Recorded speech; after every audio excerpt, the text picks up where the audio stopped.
Hey everyone, James Labrie from Dream Theater, and you're listening to or watching the podcast Talking into Infinity with JT and Brian. Enjoy this. These guys are extremely informative. I love their dialogue.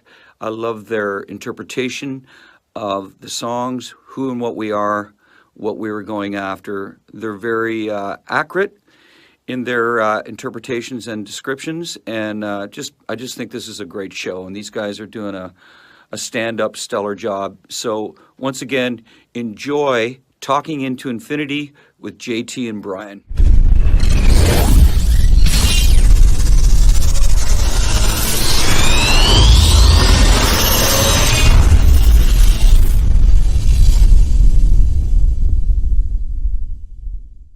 What's up, guys? Welcome to another episode of Talking into Infinity, a Dream Theater-centric podcast. I am your host, John. We are live on Facebook, YouTube, talkingintoinfinity.com, and the CMS Network Rumble page.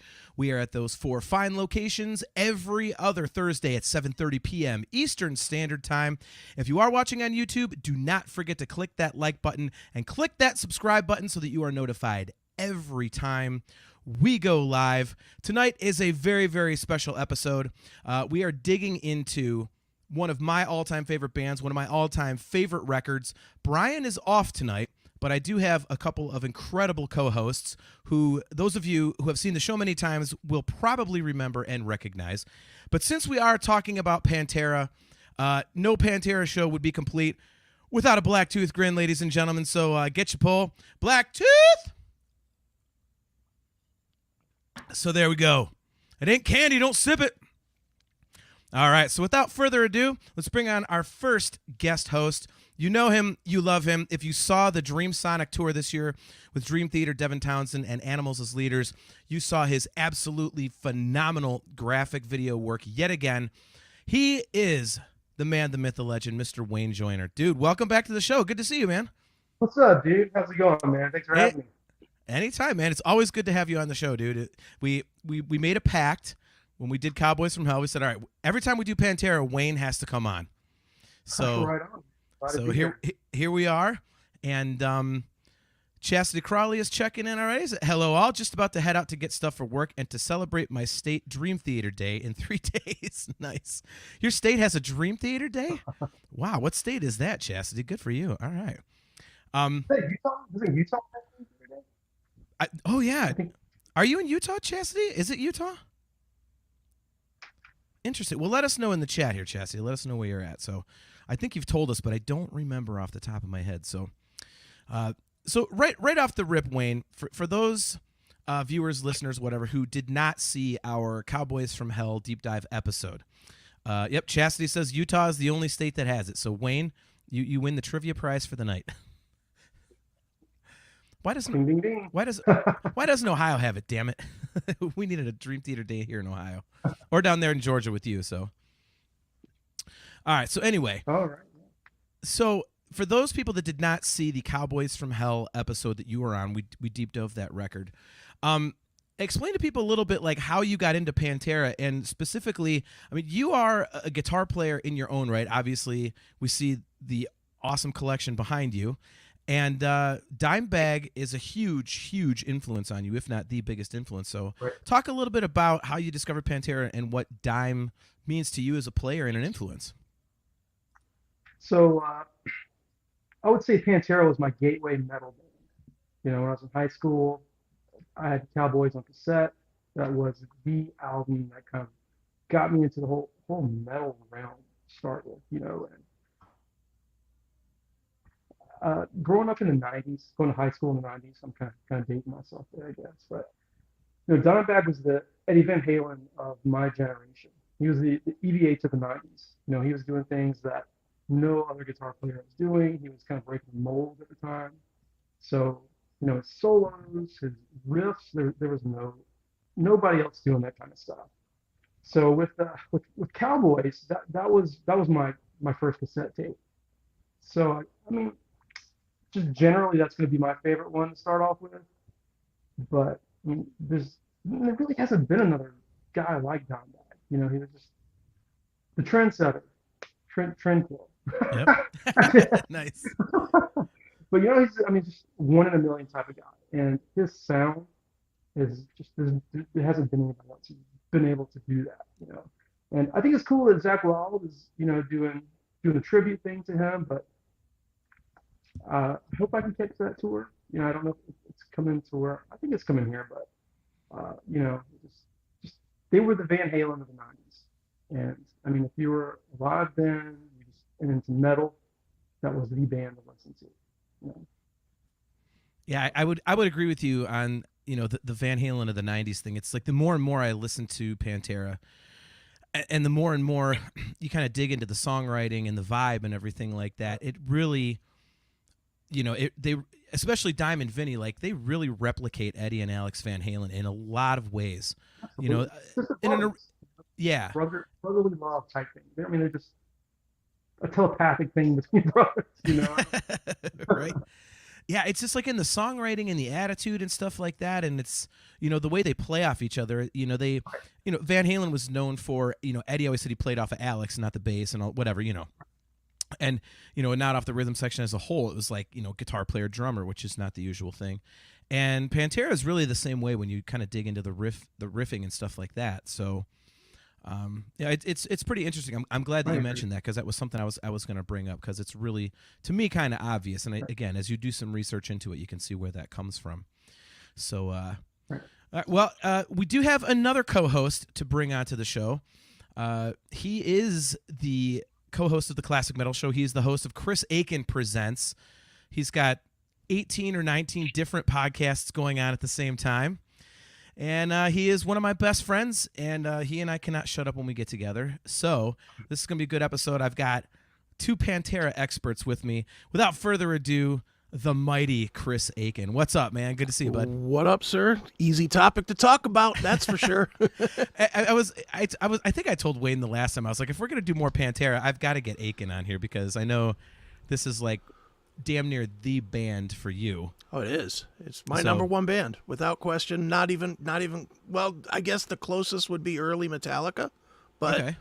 But yeah, I mean, Pantera's the band that still lives today for me, and obviously, you know, I was very, very close to Dimebag. You know, we were friends, and not the kind of friends that, hey, I met him once, we're friends now. You know, not like that kind of friends. So we were friends. I was friends with Vince for a lot of years. I'm still friends with Philip. I still hate Rex. But yeah,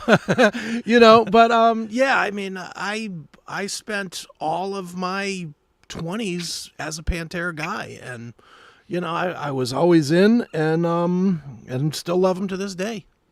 Well, you know, we asked Wayne like his history with the band, so why don't you talk a little bit about like how you discovered him, and also, I mean, you've got a really, really personal story about the band that, you know, would be cool, you know, for you to share on here for people that have not heard it. So. Sure. Well, as far as meeting or discovering the band, I was living out in the San Francisco area in 1989, I guess, 89, 90, 91, 92. And I used to go up to I was living at Fort Ord. I was in the military. And I used to go up to either the Stone or the Omni on the weekends, and I never even knew who was playing. It just didn't matter. You know, it was just those clubs were always cool, and you could always go and see bands play. And sometimes they were cool, sometimes they weren't, but there was always rock stars in the place, so it was nothing to meet, you know, Jim Martin from Faith No More or Zakk Wylde or whoever. You know, sometimes the Metallica guys would be in there just hanging out. And so me being dopey kid, I was like, yeah, I'm going. Fuck it. You know, I'm definitely going up. And a couple of times I saw Pantera, you know, when they were in and out from Texas. You know, and this is pre-Cowboys. So, you know, I fell in love with them immediately with their sound, that whole Judas Priesty sort of thing they were doing. So then fast forward about a year, I guess, and I was in my friend Rich's room in the barracks, and he had something playing, and it was just blowing me away. And I was like, what the hell is that? And it was Cowboys. It was the Cowboys album, and I had to have it. And stupid me, I'm like, I gotta have it, man. Give it to me. Make me a copy. And he wouldn't make a copy because he was being a douche. So I literally was like, all right, well, I'll trade you my Pearl Jam debut record, and I'll trade you my 9 Inch Nails, pretty hate machine for it. So I made this trade, and at first I thought I made just a horrible trade, because back then $30 worth of CDs was like $9,000. So, Right. I just didn't have the money to do it, but I wanted it just because I had heard a couple songs and it really hit me. And I just remember driving home in my car, and I had it on in my car. And even though back then the car CDs skipped like crazy, whatever, I was just floored. And I literally sat in my driveway for like 3 hours just playing it over and over again. I was sold from absolute minute one, and it never went away, man. I just really loved the band. And by the grace of God, I got into the business of being in the business of music, I guess. And I got to know the guys really, really pretty well. And I did several interviews with all of them. I've still interviewed Phil. I interviewed Phil last time, I think, was during the pandemic, when he did that, whatever that thing was with Bill Moseley, that horror thing. It was like Phil and Bill or something. Yeah. I've known him for years, and when I got in my little industrial accident, I used Pantera to get myself healthy. I was in the hospital, and I was in a coma for a while, and then I had a year and a half of recovery from getting burned up.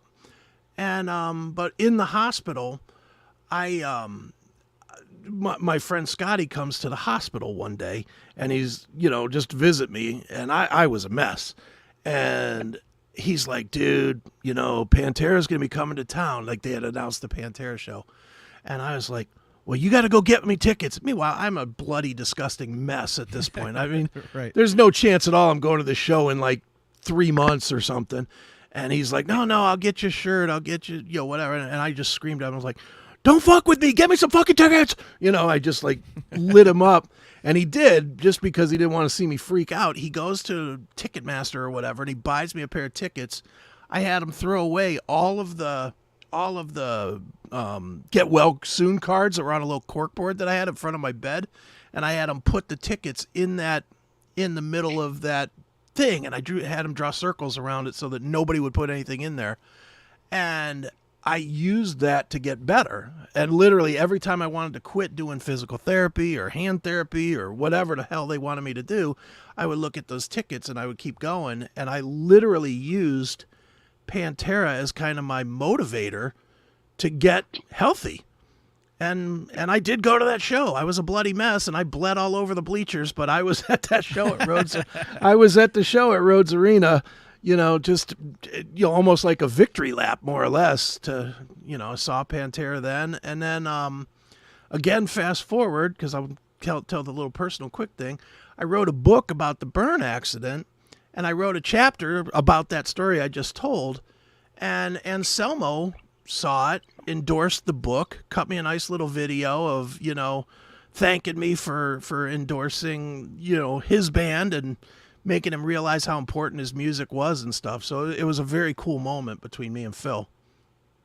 That is, yeah, that for those of you guys that have not, heard about Chris's book, or, it is called Call Me Chris, and it is absolutely just a crazy story. He says burn accident and coma and bloody mess and all that, but I mean, the truth of the matter is that you had a vat of molten steel explode onto you. You had,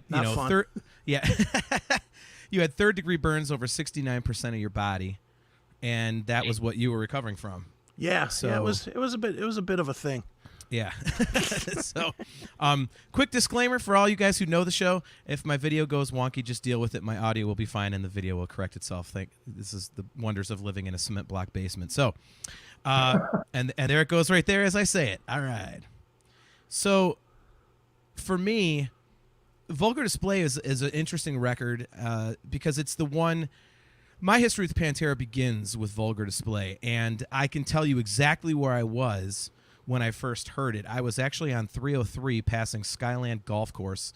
Chris, I don't know if you remember that, but it was literally not 30 seconds up the street from a place I would later live in for 15 years. So it was really weird. But I grew up, and I had started playing guitar when I was 13. I started playing drums when I was 14. And I was a big metal guy. And I was teaching myself drums and guitar and all this stuff. And I had hooked up with this guitar player guy in North Royalton. I lived in Strongsville at the time. Those cities are probably about like 25 minutes apart or something. And I would drive like once or twice a week to his house with my drum kit, my little, my little car, and set up the drum kit in his garage. We'd play Metallica tunes all day. Well, one day he wants to go to the mall, and he's like, dude, the new Pantera record's out. I was like, what the hell is a Pantera? So we go to the mall. He grabs Vulgar Display of Power. And I'm like, okay. So we get back in the car. We're listening to stuff. He's like, we were trying to listen to some Metallica stuff for the rehearsal. And he's like, fuck this. I got to listen to this record. So he puts this tape in, and Mouth for War hits. And I was like, what in God's name is this? I was like, holy shit, this is like the heaviest thing I have ever heard. Like, and I was, into Slayer at that time, and something about it just struck me as heavier than Slayer. And I will just never forget going through I was not a big fan of the vocals. Like, I now Pantera and Slayer are basically the two bands that I really get into that have the screamer vocals, but for the most part, I need the melodic vocals. Well, but the riffs and the power of Pantera, I was like, what the shit is this? And, it took me a couple, like 2 or 3 more years before I really dug into Pantera, but that first impression of them has never, ever left me. I was like, because I hear guitars first, as I'm sure you do, Wayne. I mean, you're a guitar player and stuff like that. And I was like, what? Seriously, it just blew my head off. I'm like, there is so much goddamn groove here, but the power of it, it was just undeniable. I was like, I've never heard anything like that. And I always think about this record in the terms of when I talk a lot about Van Halen, it was my favorite band. People talk about, when they first heard the debut record in 1978, it's just like, this is something new. It changes the game. This is like, oh my God. And Pantera was that one band for me that I heard, and granted, they had already had Cowboys up, but I hadn't heard it. So for me, this was, holy shit, this is like a game changer, So, it's, and once I really dug into the band, like they became a huge influence on me. And when I wrote songs, like when I wanted to write something heavy, it seemed to always come back to like, let's do some Pantera shit. So, and now, I mean, they're definitely in my top 5 favorite bands without a shadow of a doubt. And I mean, they may be even in the top 3 behind Van Halen and Dream Theater. But, I kind of wanted to start there by saying, this really is a game changer. And it really kind of ushered in this new era of stuff, because Cowboys from Hell, people were like, oh my God, what is this? Like this grooves, and this does this and this does that. But I think we can all agree that, when Vulgar hit, they just absolutely exploded. It was, it was almost like Cowboys from Hell was the demos, and then the real deal was Vulgar Display. And to me, it just was like nothing else that had come before it. And the power of it was absolutely undeniable. And so many elements of this record come together. And for me, and I know, Chris, you said before we got in there that your favorite record is Trendkill. Mm-hmm. Wayne, you said yours is Cowboys. For me, it's this record because there are so many elements that are absolutely perfect in this record. Like I said, the power of it. Well, it's got power in the title. I mean, it sounds stupid, but it's very apropos. There's a confidence to this record that is, you could a definitely new level of it, as I remember it. Right. Yeah. And it's just, there are so many elements that come together here that are just, I mean, it even goes beyond music. I mean, the production is phenomenal. The songwriting is concise and tight and just hard hitting all the way through. The lyrics. Yeah, exactly, Wayne. The album cover, I mean, even go there. Just dude. Yeah. I mean, the whole thing is just a complete package. I mean, dude. The other thing to keep in mind on this too, dude, is the timing of this. And I was going to bring that up later, but yeah, thank you. It's so important to remember this came right on the heels of the album that a lot of, not me personally, but a lot of Metallica fans thought that their band gave up on them. Because this came, 5 months after the Black Album? I mean, it was pretty close. The Black Album was, September of 91 maybe? 91, yeah. Mm-hmm. And then this came out in February of 92, if I'm guessing at dates, but I think that's right. And so you had a bunch of metalheads that felt really disgusted because their girlfriends were liking their favorite band now, so they didn't like that. And then at the same time, you got this other band that's just coming out and it's like, whoa, this is heavy, but it's not death metal. It's melodic, and it just rips your face completely off. And it was like, all right, these guys, I mean, how quick was it before you started hearing Pantera are the new kings of metal? I remember hearing that in 92. Yeah. Yeah, there was nothing like it at the time, man. I guess Countdown to Extinction in 92 was probably the closest thing to this. But being Vulgar just blew it out of the water. Countdown production was good, but for a heavy band like Pantera and Vulgar Display, there was nothing like it in 1992. It was the future was here in '92. It was incredible. Yeah. And even to people that'll go to a band like a Slayer as an example, and I can't believe I'm gonna say this, but Slayer sounded old at the time. They just did. They sounded like yesterday's heavy metal, and then Pantera did not sound like Slayer, like Testament, like Overkill, like Anthrax. Pick any of those bands that were popular at that time. They didn't sound like any of it. It was so different, and it was heavy, and it was melodic, and it went back to being the kind of music that, man, you either were down or you weren't, and there was no two ways about it. And that was kind of on the heels of the all-time band saying, "Nah, we're going to sell records now." It was refreshing to have a new band. Right. Yeah, and I think to your point, Chris, it was fresh and it was new, and this I kind of liken this to, I mean, follow me here, Chris, because I know you're not a big Dream Theater guy, but this is the same year that Dream Theater put out Images and Words, and we had gotten Nevermind the year before, and all of a sudden grunge was starting to just absolutely explode. So 92 is pretty much like the tail end of the metal thing, maybe into 93.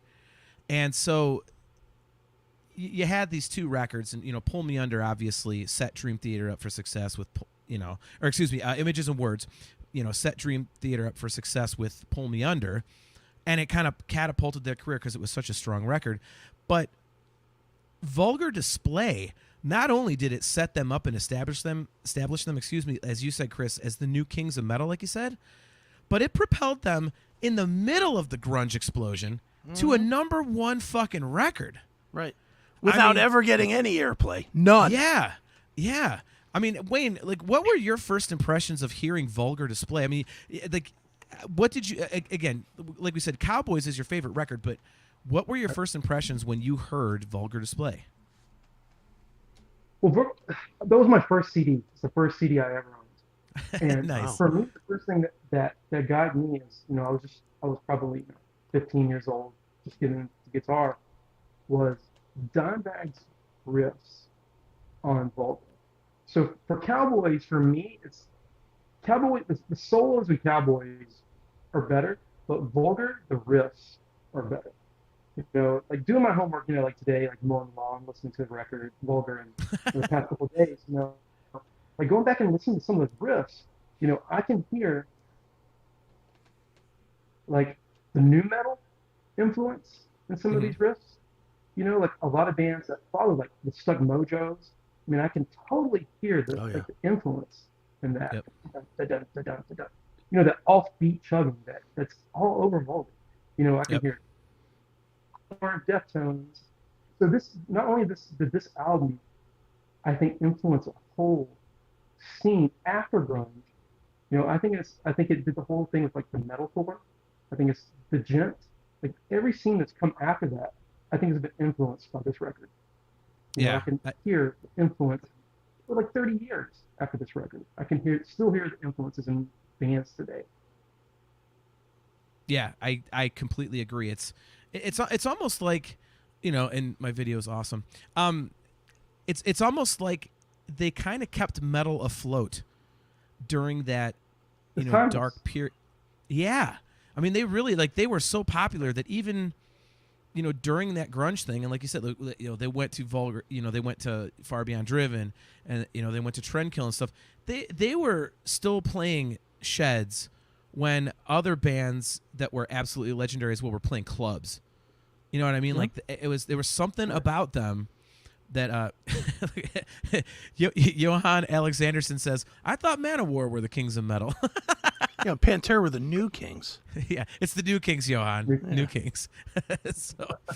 But yeah, it's almost like they kind of kept it alive, kept it afloat. And I mean, I hate to phrase it. It sounds so pompous to phrase it that way, but again, when you're seeing like Dio playing clubs and Testament playing clubs, and then you got Pantera playing to 20,000 people, it's like, okay, well, this is, it's still here. It's still alive, and especially getting that #1 record. And, Vulgar Display was, it was the start of all that.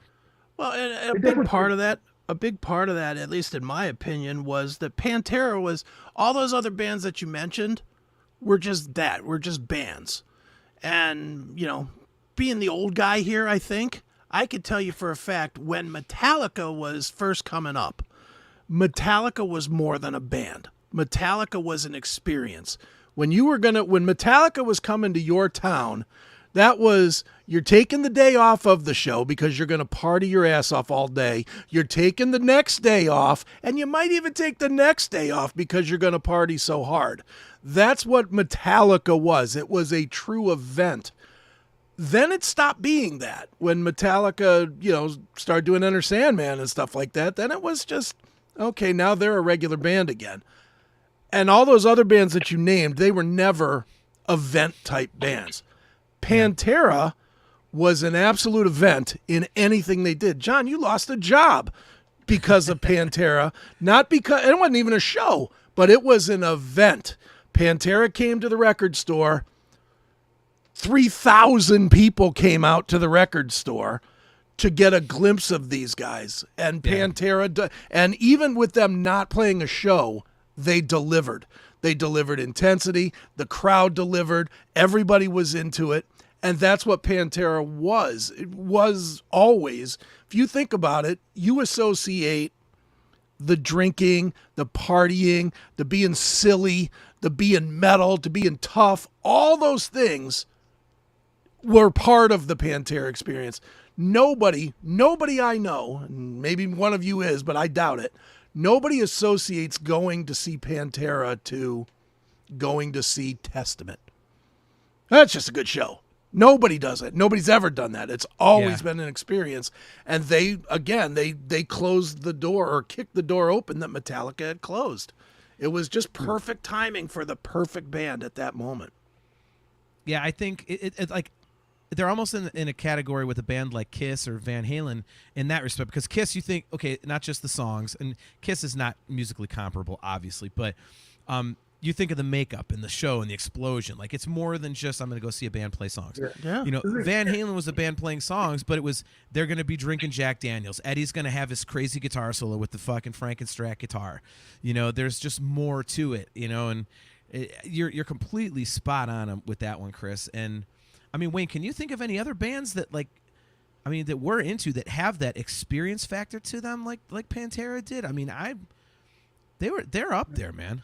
Yeah, dude, it's like I was saying earlier. It's like once in a generation type thing. It was Kiss of the '70s, and I guess Van Halen was the '70s and '80s, early '80s. Mm-hmm. Yeah. I mean, I'm a Van Halen guy, but the experience wasn't the same. The rock was the experience, Right. And Pantera was that in the '90s. It was they carried the torch through that whole grunge scene. It was uncool to listen to Metallica in '97. It was uncool to listen to Megadeth in '97, but it was not uncool to listen to Pantera in '97. It was the experience, and I mean, I never got to see them. That's a regret of mine. I mean, I had an opportunity to see Damage Plan in front of 20 people, and like an asshole, missed it. Right. But it was that experience, and even to this day. I don't even know any other bands that would even have that experience. We don't have rock stars now like those guys were in the '90s. Back then it was, like you said, like drinking the Jack Daniels. It was a party. Yeah. People went and had a good time. Now it's just guys, guitar players who plug into a laptop and do that kind of stuff. Yeah. You know, it's just not the same. You know, I mean, Well, and that was going to be my next question to you, and I'll pose it to you first, Wayne, then to you, Chris. Can you think of anybody since Pantera that going to their show has been an experience like that? Because when you mentioned it, Chris, I started thinking about, okay, do we have anything like that now, or anybody since Pantera? And I can't really think. Can you think of anybody, Wayne? I'm at a loss. and I can't either. You know? What about you, Chris? Maybe GNR, maybe. Yeah, Slash. That you know, seeing Yeah, that. I mean maybe, but even that, I mean, it's not the same. I mean, it's like, Yeah. you know, GNR, you're still watching the band. I mean, it is an experience, and they certainly do it super big, so it feels that way. But I mean, when Dimebag was up there throwing Black Tooth into the crowd and stuff, like you felt like Dimebag made you feel, and Phil too in the early days before he became Dope Sick Phil. But when Phil and Dime were in the early days of the band, it really felt like the only thing that was between you being part of the show was the wood in between you. You know, you felt like you were part of that show, and they brought you all the way in. It was nothing to see Philip jump into the crowd and keep on singing. It was nothing to see Dimebag jump into the crowd with his guitar. You know, I mean, they were like a punk band wrapped in a metal band, wrapped into your best friends in the backyard barbecue. You know, it was the weirdest thing how it all worked together for them. And again, it was timing. They literally were perfect storm band at the exact right moment. If they'd have come out 2 years later, it wouldn't have been as big. If they'd have come out 2 years earlier, it probably wouldn't have hit at all, because they would have been getting nothing but comparisons to Injustice for All. Comparisons that they wouldn't have won. They wouldn't have won those comparisons. And this was at a time, it was just the band on stage. It was the band on stage performing and putting on the show. Now it's like in a time, and I mean, I have to say this, being part of my job, it's like bands now, the experience, they bring the big screens behind them, we got video, and Pantera was doing all this before all that. Yeah. And commanding and respecting the show. Now it's like so many elements that bring into, which is cool, you know, and it pays the bills for me, you know, but back then, Right. it was Dimebag riffing the hell out of guitar in front of 100,000 people, and it was an experience. Yeah. I want to go back to the experience thing. The only band I actually think I've been sitting here trying to think of if it has been one since, and there has been one since. Slipknot. I was going to say the same thing, man. Even though I'm not a fan, but it is a show. It is an absolute experience to see Slipknot. It's All not. right. Yeah, I'll go it's with not that. just. It's not just. Hey, look at those weird guys in costumes. I mean, it's really a show. You know, it's a show on top of really heavy music, but that, and maybe Rammstein too. You know, I haven't seen them in a while, but that is definitely a crazy show. But Okay. there's a few. Again, there's very few. I wouldn't put either of those two above the Pantera of 92 through 96. Yeah, But- for sure. You know, Well, and I mean, Pantera even branched out. I mean, when you think of Pantera, you also think of, like I did right at the outset, Black Tooth Grin. Like, you know what you're going to drink. You know, I mean, we're going out to Burgettstown, Pennsylvania tomorrow. Sorry, Chris. And, you know, I got a bottle of Crown, you know, sitting on ice with a, you know, a liter of Coke, and we're going to do Black Tooth Grins in the parking lot, old school style, you know, and you know what they drank. And then with the Pantera home videos, like, my brother and I can quote, you know, parts 1, 2, and 3, chapter and verse, and it's become part of our lexicon to use stuff that they say, and you know, funny shit they say in the home videos when we're talking to each other. So they just go so far beyond driven. not driven, but but you know, it's beyond just listening to a band and seeing a band. And Wayne, to your point, I mean, you absolutely nailed it. Like, I mean, all the video screen stuff is amazing. Obviously, like you said, it employs you, which is a beautiful thing. And it's, you know, it's great to see that stuff, but you know, when you saw Pantera, they were razor sharp tight and they were moving.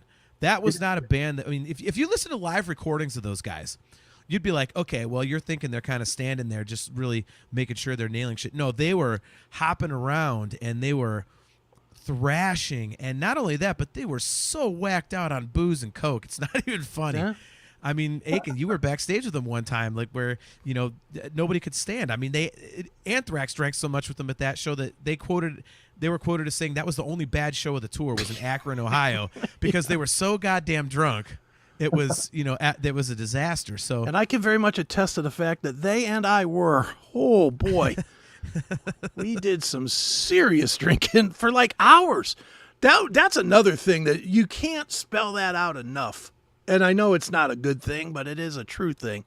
yeah, I hung out with Pantera, God knows, and John, you know this. Wayne, you probably don't know this, but I knew those guys really well. And when they would come here, it was usually I would take a day off and I would meet up with Phil or Dime or somebody somewhere, and it would just be all day drinking. And it literally would be, they would call and be like, hey, brother, meet us down here at the venue at 3:00. I'm like, all right.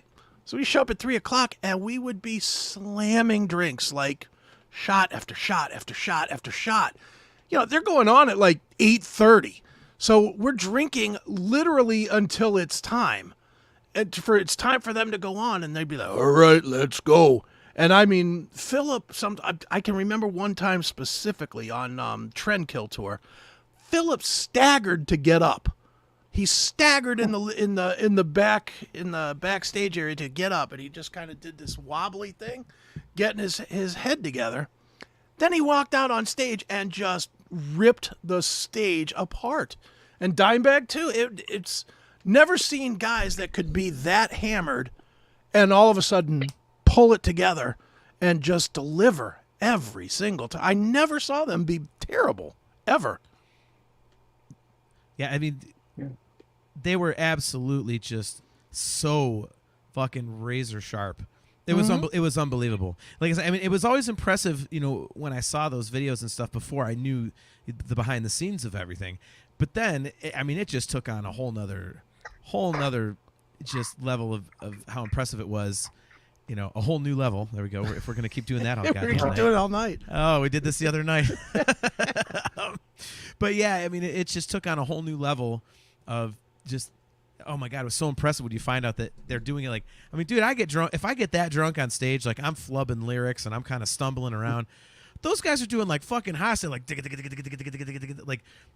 like tighter than most guys could do it sober. It's like, what is that? Mm-hmm. So Crazy. Man. yeah, like how do you? I mean, God, I have no idea, man. By the way, so real quick for everybody watching or listening, our good buddy Mike Lamagna says he wants to know, where do I stream for on-screen comments? Well, if you go to here. If you go to YouTube or Facebook and watch the broadcast on either of those sites, you will be able to comment, and we can pull it up on the screen. If you're watching on Rumble, we can't pull comments up from there. But Facebook and YouTube, if you would like to comment and be a part of the show, that's where you go. So make sure you log into one of those two sites, and we can definitely pull your stuff up. So let's dig into the record. Let's go track for track.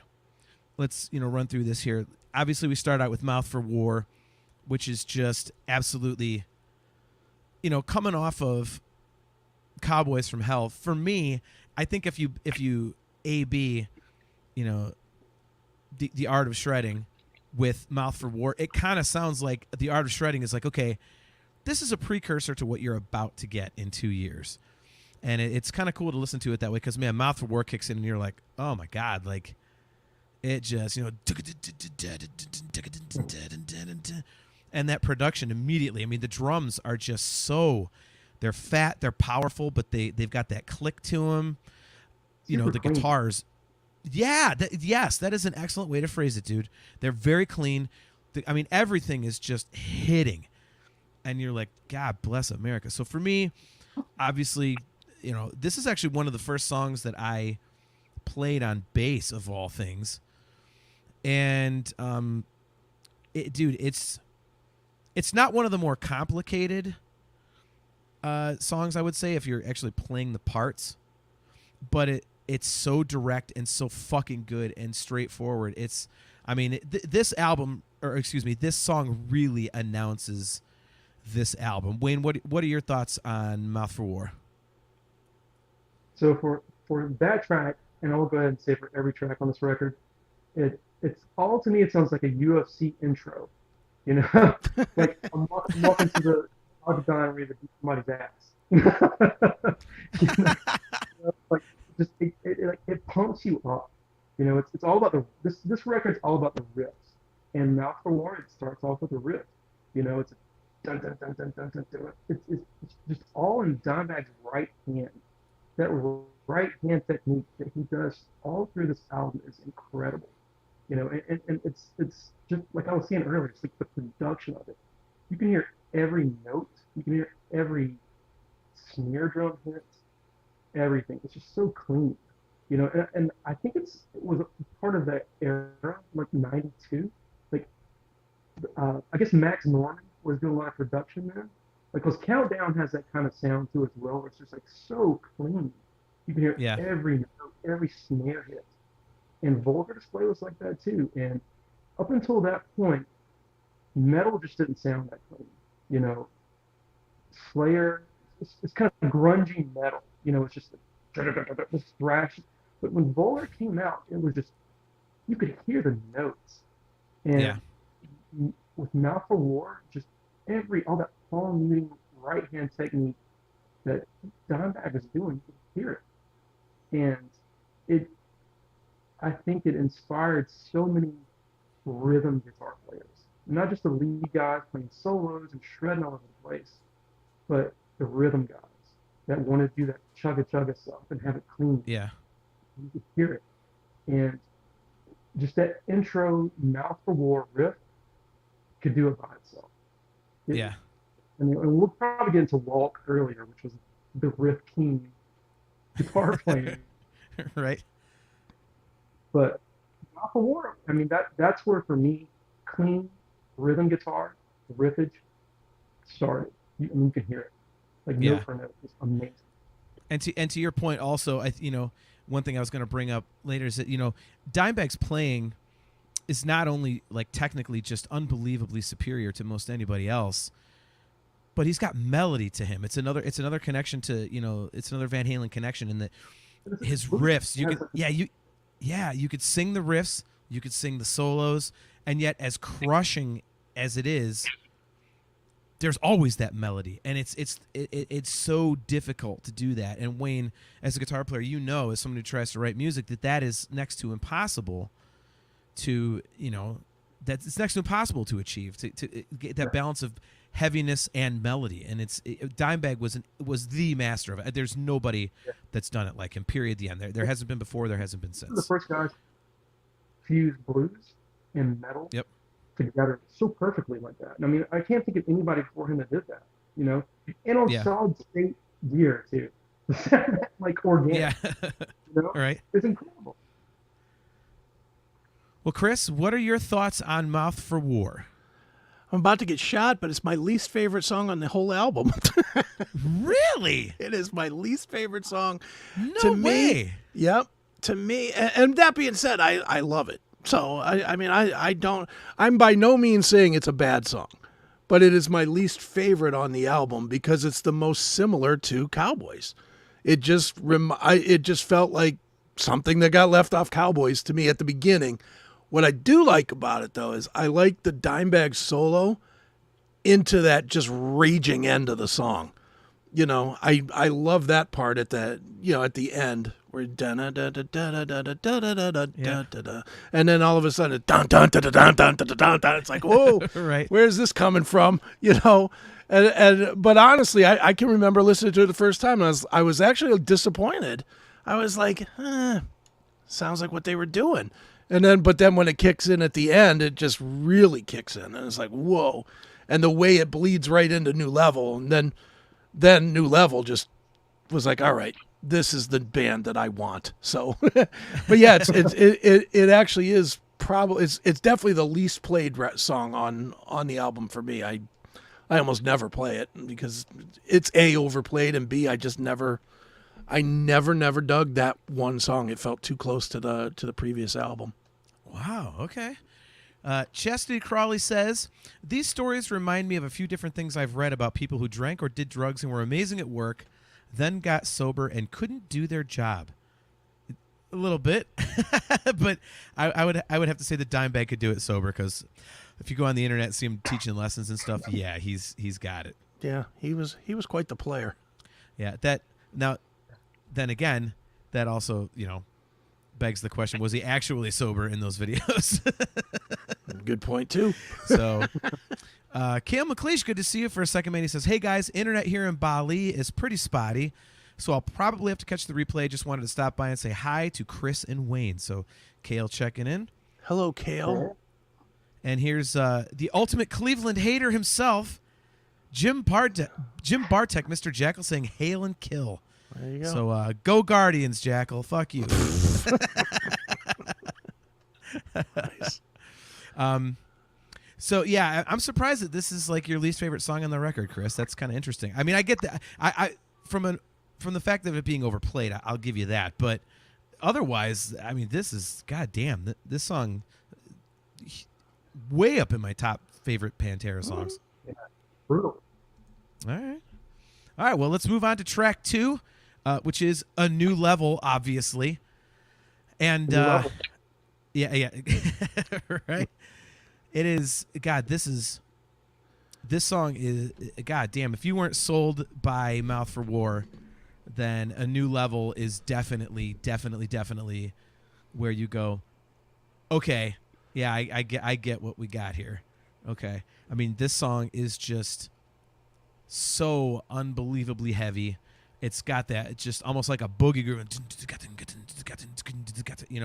and going back to the Van Halen thing, Wayne, that sounds like a Van Halen, Alex Van Halen, Eddie Van Halen solo section where Alex is doing that boogie shuffle kind of thing almost, but this is the heavy version of it. And this is the first time on the record where they kind of like simplify the songwriting, and by that I mean when it gets to the solo, it's just drums, bass, and guitar.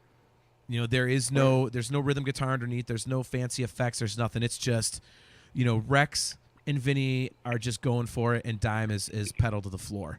And I love when they do that. Like, it's just, those are my favorite solos of the entire Pantera catalog when they do that, when it's just as simple and stripped down as possible, because you can really hear Rex's bass lines, and he is an unbelievably underrated bass player. That's something that never gets talked about, is his skill as a bass player. And so you get to hear. Yeah, I'm sorry. What was that?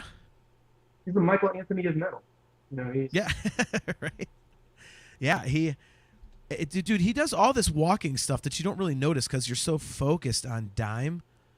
But when you really sit back and listen to him in solo sections like on A New Level, you can hear he's just like all over the fretboard, and it's musical, but it's heavy, and it just I know you hate him, Chris, but as a player. I don't hate him as a player. I just hate him as a person. Yeah, as a player, he never gets talked about, and that's just criminal, because he is absolutely like one of the best 4-piece bass players you could ever imagine, because he just plays everything exactly how you need it to be played. And yeah, this song, I mean, what else is there to say? It's just this song. I mean, again, everything about this record seems to land perfectly. Like, okay, this is A New Level, right? Well, you hear Mouth for War, and you're like, holy shit, is this heavy? And then the next song, nope, it's A New Level. So, it's goddamn. This is just such a. Again, the one thing about the first 5 songs on this record is that they're definitely overplayed. You know what I mean? It's like the first Van Halen record for me, but I can never get enough of hearing them. They're so good. I'm like, yeah, I'll listen to that again. I'll listen to Mouth for War again. I'll listen to A New Level again. So going to you, Chris. We'll switch it up here. What are your thoughts on A New Level? Yes, it's so crushing. You can't help but be sucked into it. But what I always like best about that song, and what I still like best about that song, is I like the way it's almost organized backwards to just about any other song, where it uses the slower parts as like the build up. You know, it just is like real. You know, even the beginning, and all of a sudden like dun dun dun dun dun dun dun dun dun. You know, it's like whoa, where'd this come? You know, it's almost like I don't even know how to explain it, but it's not technically a normal song. You know, there's nothing normal about it, and it just crushes, and Dimebag crushes, and Vince crushes. You know, throughout his. You know, you guys were talking about it earlier, and I will agree fully, not only here, but pretty much on every Pantera record. That dude found a way to be heavy as hell and still arena rock sounding.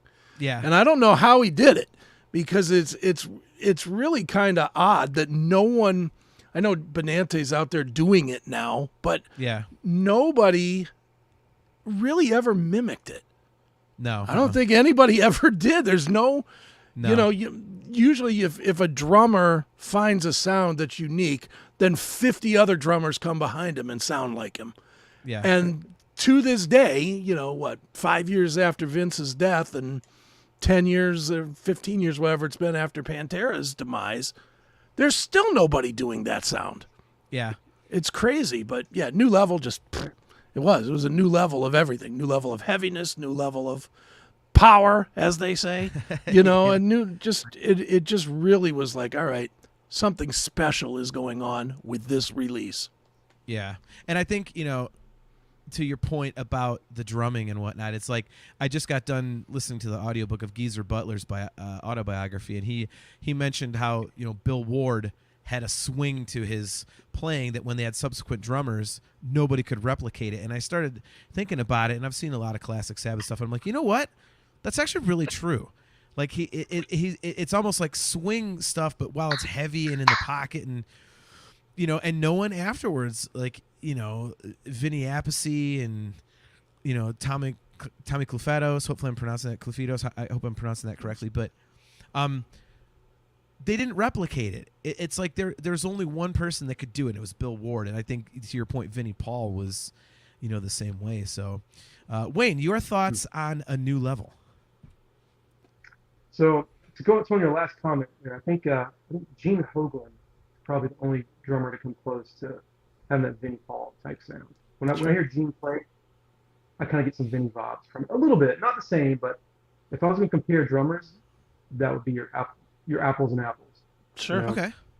But with the New Level, I think this is the first time that we actually hear Phil sounding like Phil. He's becoming that deep, brutal metal singer. Because I think on Cowboys, we're still kind of hearing Phil kind of sound like Rob Halford a little bit. Yeah. Hitting those high notes.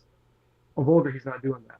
I think he's really starting to come into his own a little bit, and I think this is a song that he does it on.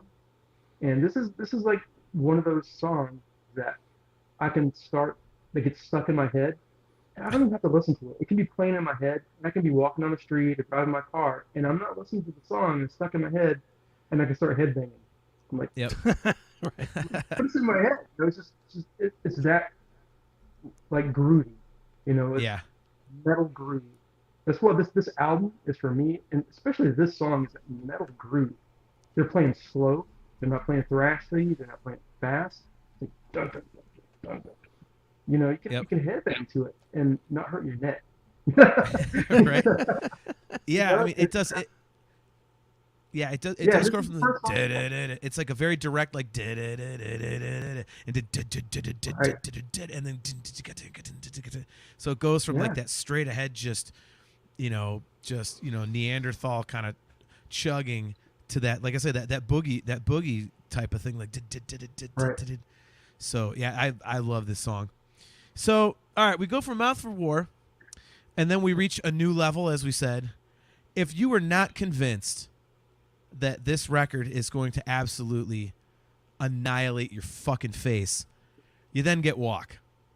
And if there is anybody out there who listened to this record and listened to the first 3 songs and went, yeah, I don't think this is for me. Well, pardon me for saying so, but fuck you. Because if you're not sold after Walk, I don't care how overplayed it is. I don't care how simple that riff is. And Wayne, as a guitar player, you know, There has never been a better riff in the history of metal that only uses 2 goddamn guitar frets.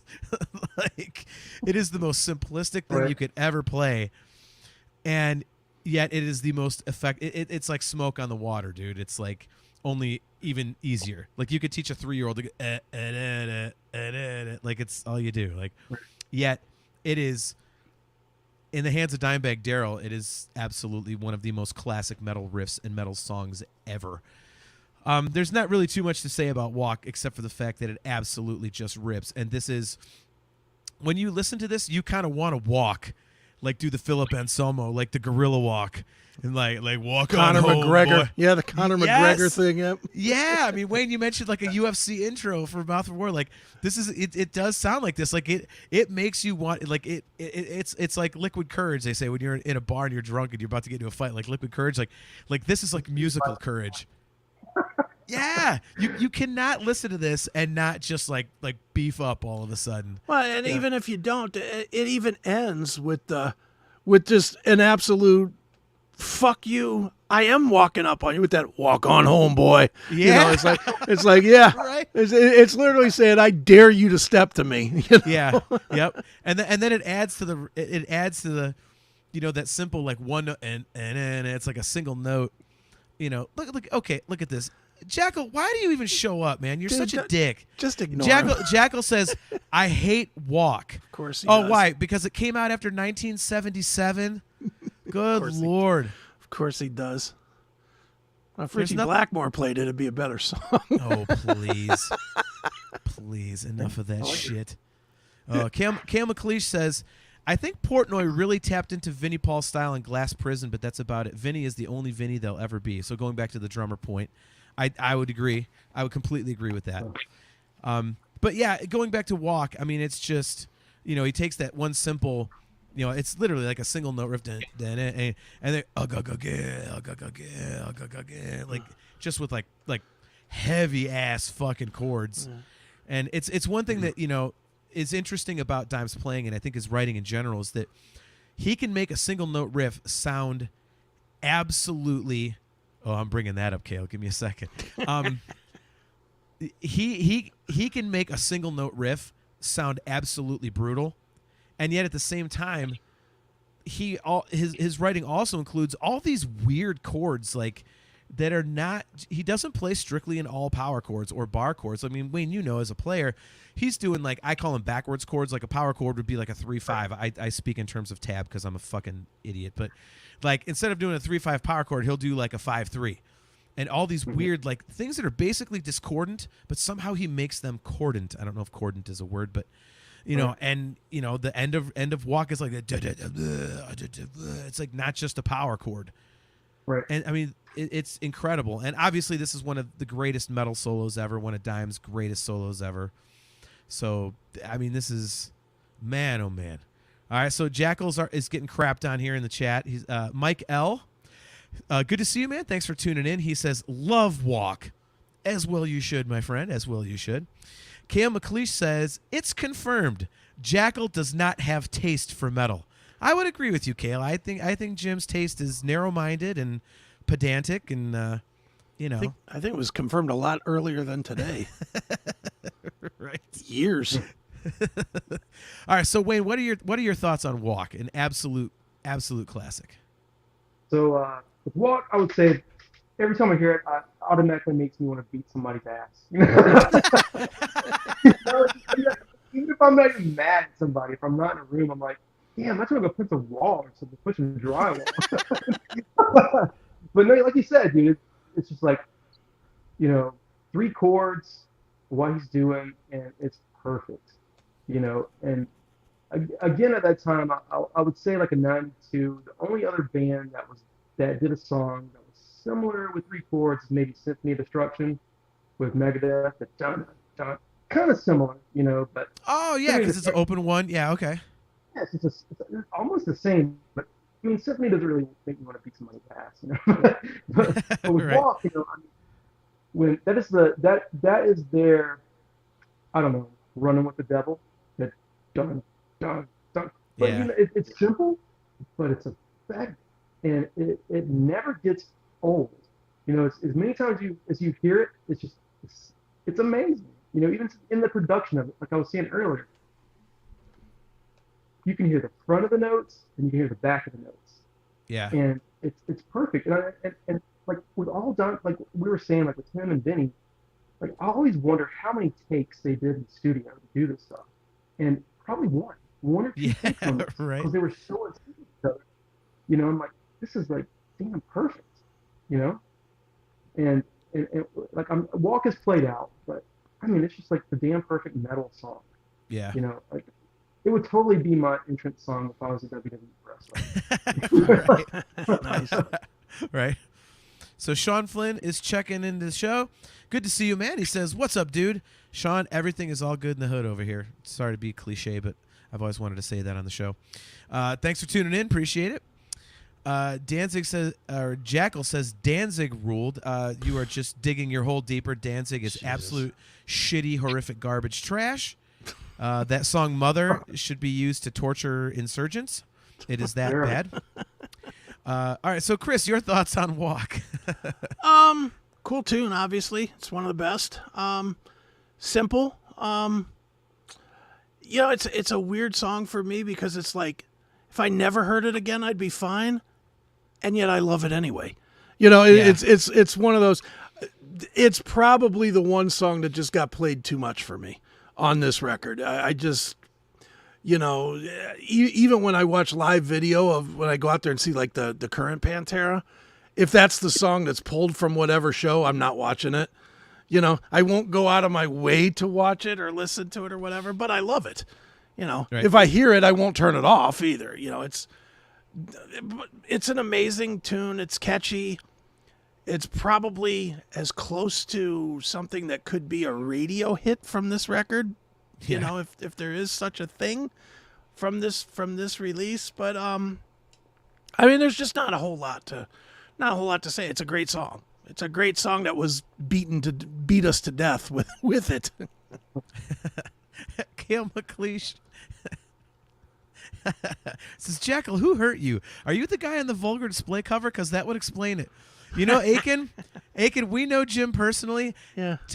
Think about the cover to Vulgar display. Tell me that Jim could not be the guy on the cover. It does kind of look like Jim Bartek. Maybe if the hairline pulled back some, but Wayne, I'm not even kidding. Jackal actually does look like the dude getting punched on the cover. It looks like it hurt. Oh my god! Right. Oh my god, that's funny. So, all right. So moving on to track 4. yeah. This especially goes out to Jackal right now.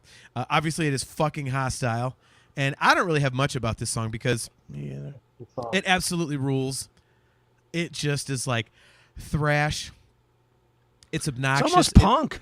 Yeah. Well, I mean, it's as direct as it gets, and Yeah. I mean, I love it. It's it's a simple message, it's a simple song, and it gets the point across. And I think again, I'll hit on this after we get to the next song, but these first 5 songs on this Pantera record basically encapsulate their entire career. I mean, if you want to know, if you want the essence of Pantera over 5 studio records and a live record and their live performances, all you got to do is listen to the first 5 songs on Vulgar. And, this one is the thrash element. Like you said, it's almost punk. I mean, even just the ending of the song where it's like, hostile! And it's the overdriven, like distorted vocal with the squeal because of the feedback and shit like that. Like, it's just... there's really not much you could talk about in this song. It's just everybody going as hard as they possibly can for 3.5, 4 minutes. And okay, let's get to the next song.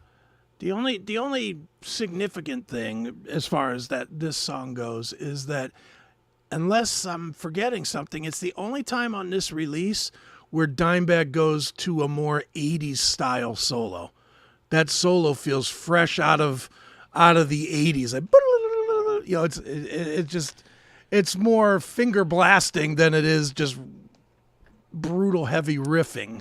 Well, you know? it's a shred solo. It's like It is. and but then it's a whole bunch of the guitar just like like a bunch of whammy bar squealies and stuff. And It's 80s-ish. It's the only time that it really he goes back to his 80s roots, just touches on it. Again, it's a minor thing. Yeah, there's not a whole lot. It's a 2.5-minute song. It's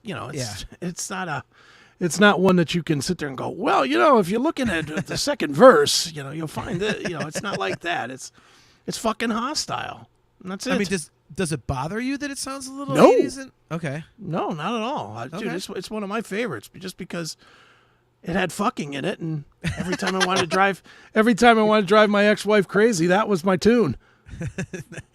So Wayne, I mean, would you agree with that, Wayne, that this is like his 80s sounding solo on the record? And I think so. I think the solo is cool.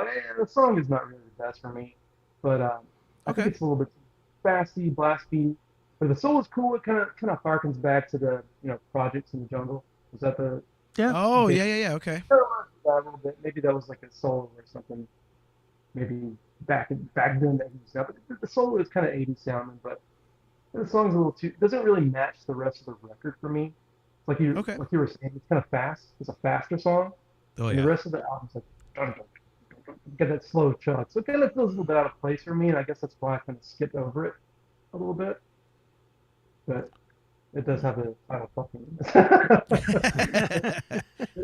This is definitely the song that got them the parental advisory sticker on. Oh yeah.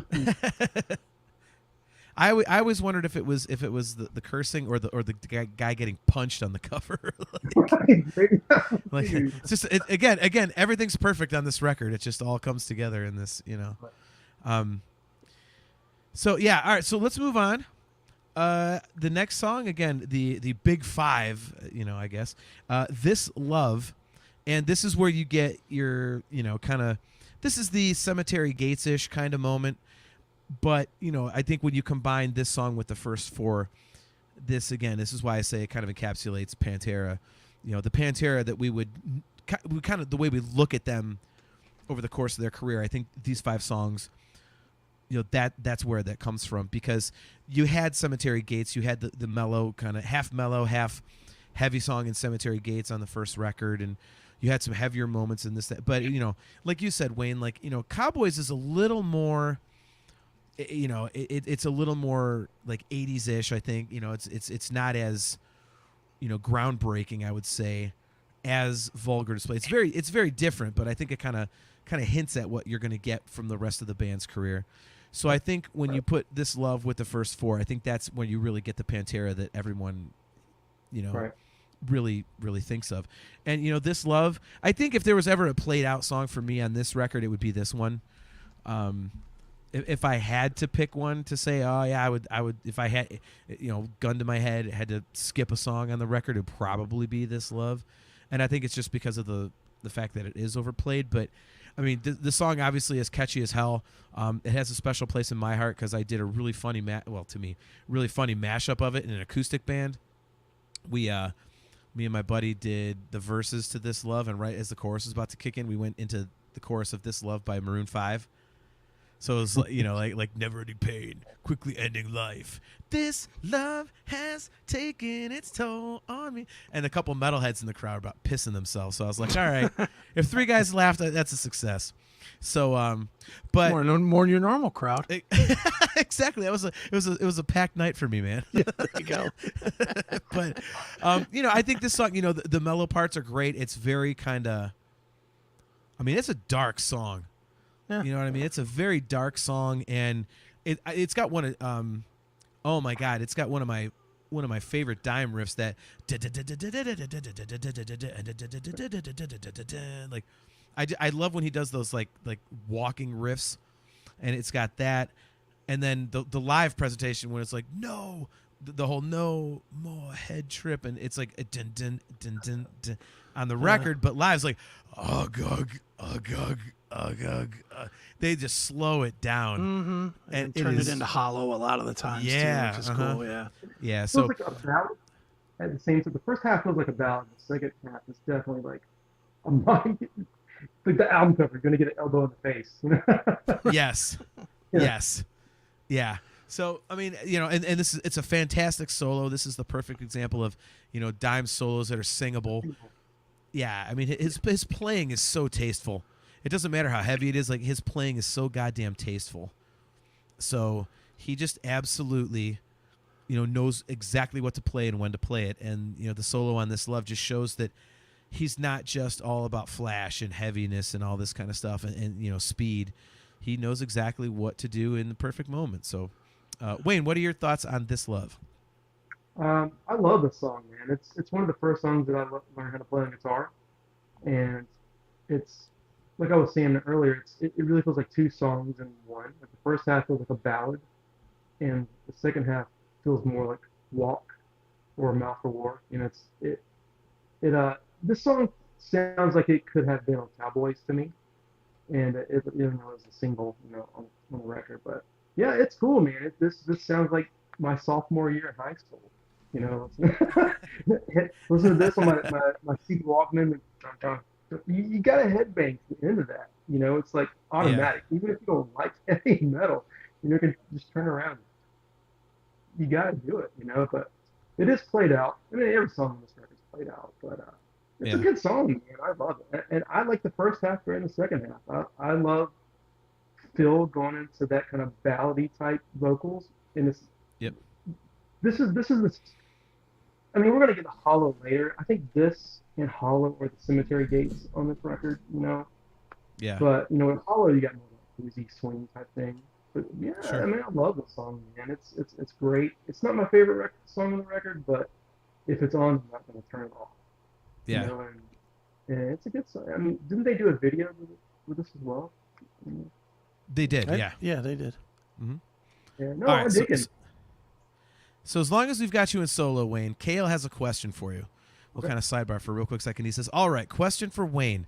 Which one of these songs would you want to make a background for the most? So I assume he's talking about a live show. So if you were doing a live show for Pantera and you had to pick one of these first 5 songs off of Vulgar, which one would you want to do? Do the first 5 songs, or can I do any of them on this record? Let's go with any. Okay, for me, I would do my favorite song on the record, By Demons Be Driven. So in the title Nice. alone. So if I was going to do a visual for By Demons Be Driven,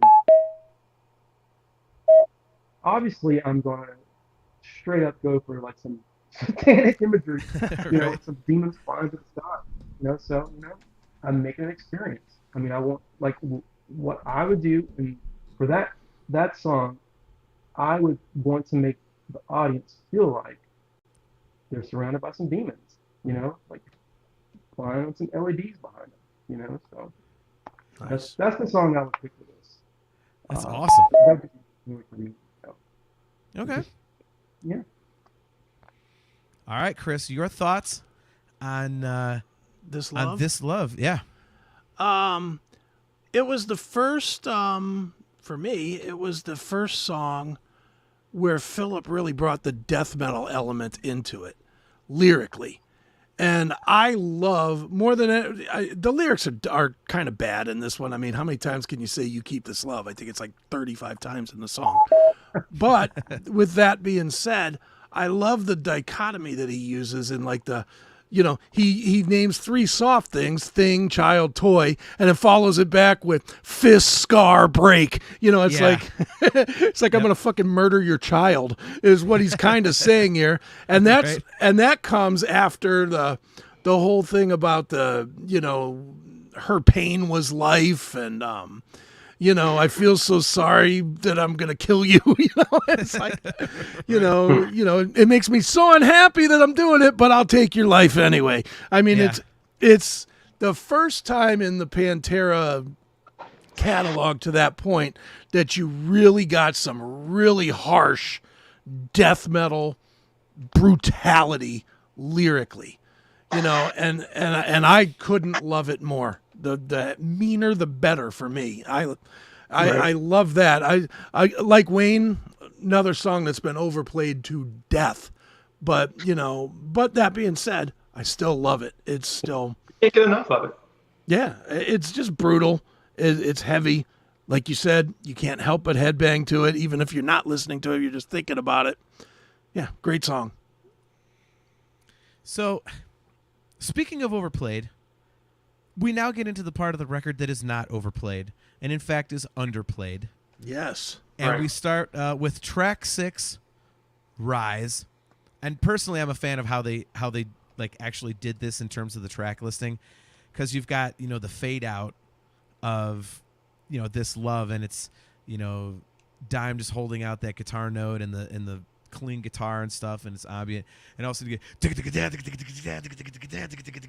like, it's just there's no break, there's no nothing. It's like, oh, it's quiet. Oh shit, no it's not.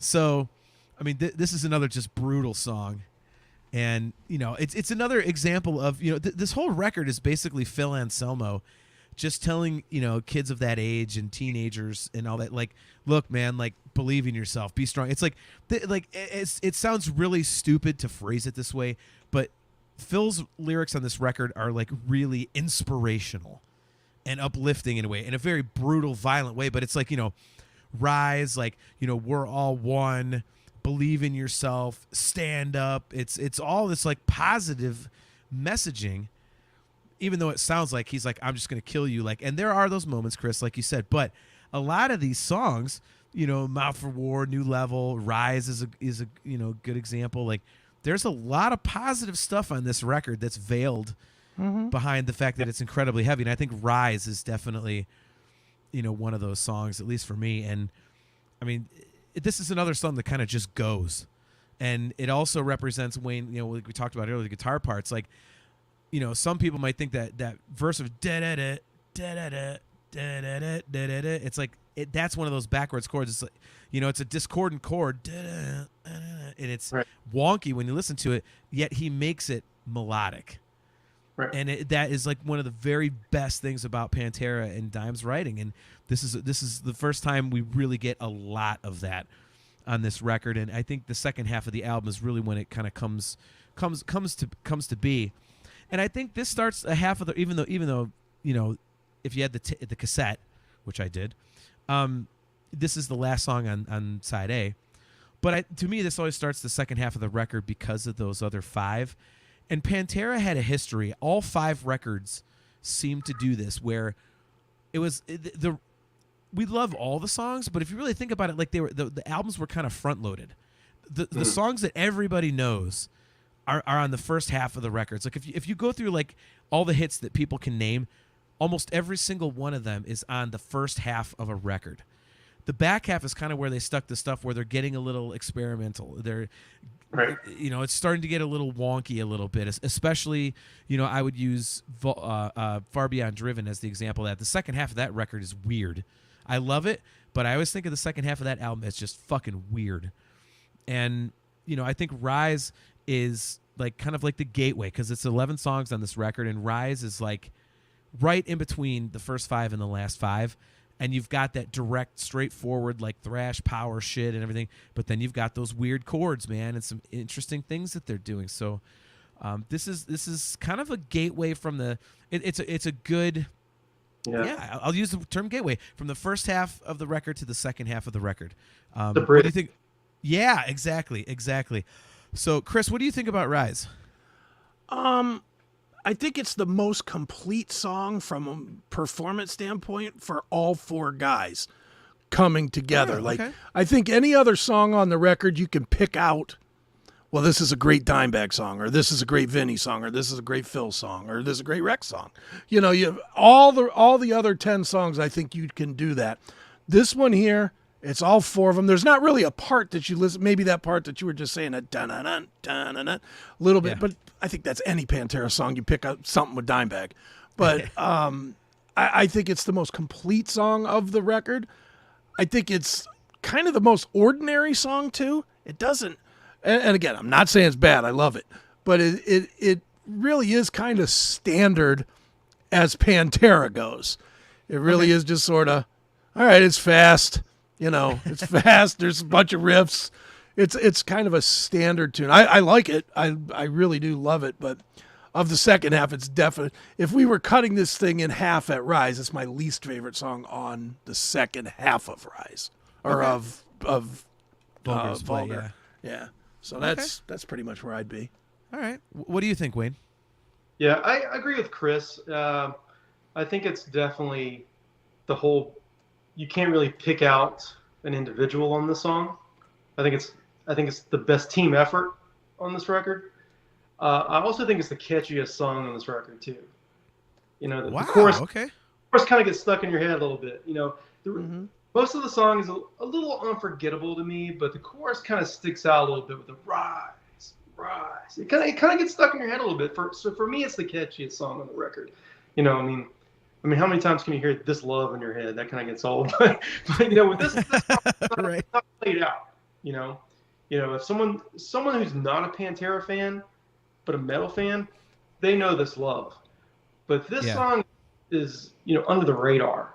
So if you're a Pantera fan, you know this record, you know this song. So the chorus just kind of gets stuck in my head a little bit. So for me, it's the catchiest song on the record. And when the chorus kicks in, you know, I kind of sing along with it. But I agree with Chris on this. It's not a memorable song, but the chorus for me is a little bit more memorable than the rest of the record. Yeah, I would agree with you guys. I like it. The chorus is memorable, but whenever I think of this song, again, I think of the intro. Like, I think of that more than I really think of kind of anything else. Yeah. And it's just like, I just pictured, you know, Dime's right hand just like just absolutely doing a Jeff Hanneman, you know? Yeah. So, yeah, but I mean, great song, but I think I agree with you guys. It's, you know, not the most memorable on the record. Moving on, we have track 7, which I think is one of the most criminally underrated Pantera songs they ever did. No Good, Attack the Radical. This is... the second half of this album has some rhythms that I fucking love, and this is one of them. You know, if you listen to like, this is kind of stuff I was trying to teach myself when I was 16, and it was so much fun.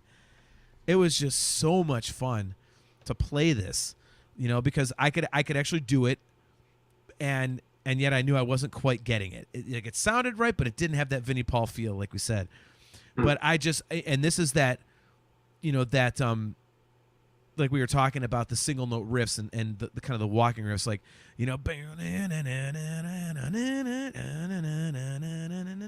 like, I love that. And it's a lot of the time like Rex is doubling it, which that's another thing I love when Pantera does, when it's just Rex and, you know, Rex and Dime just doubling the same thing and just doing this really cool riff. And then it, you know, it simplifies, you know, itself in parts, and oh my God, it's just, this song is so great.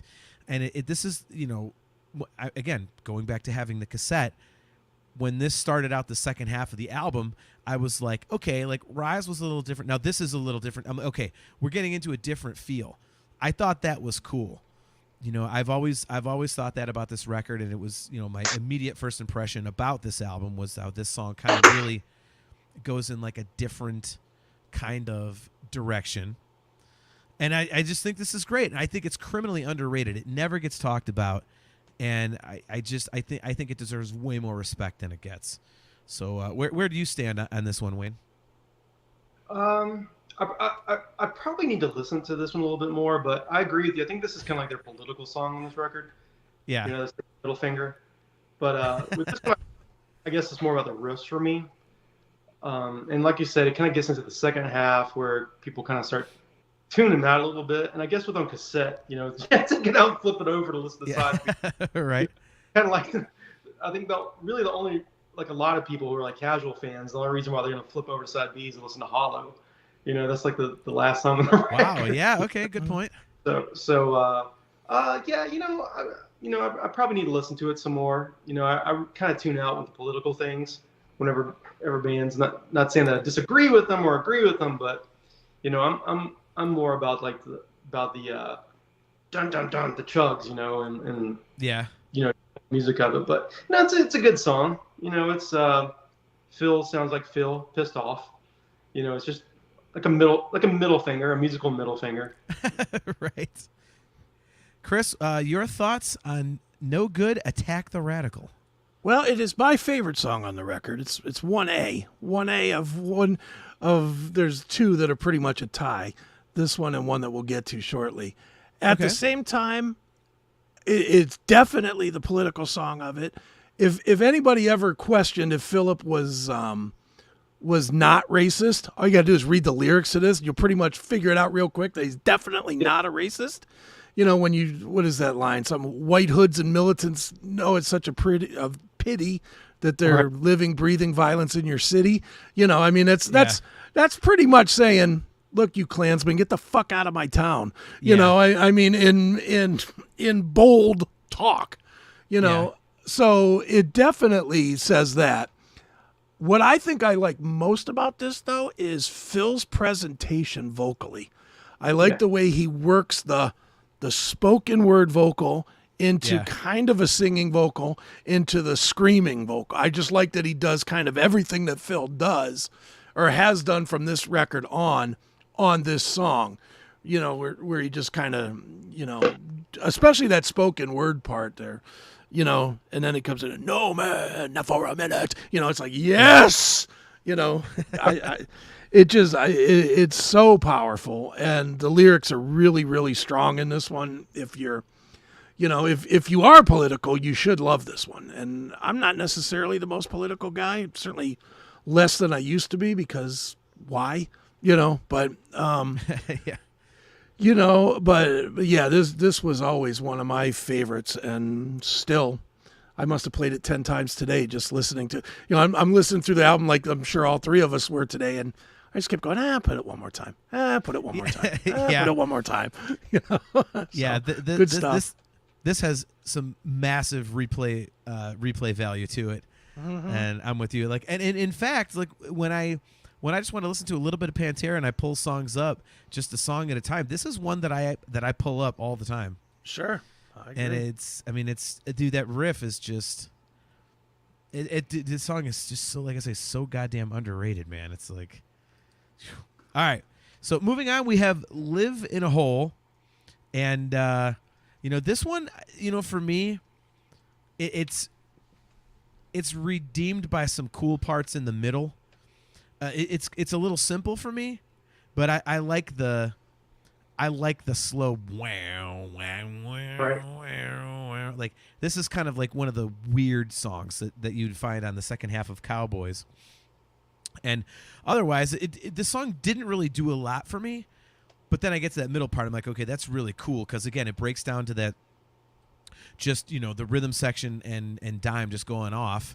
So you've just got bass drums and guitar, which is really cool. It's got some weird guitar effects on it and stuff. And you know, it's cool. But, you know, this is one of the ones for me that I don't go back to a lot.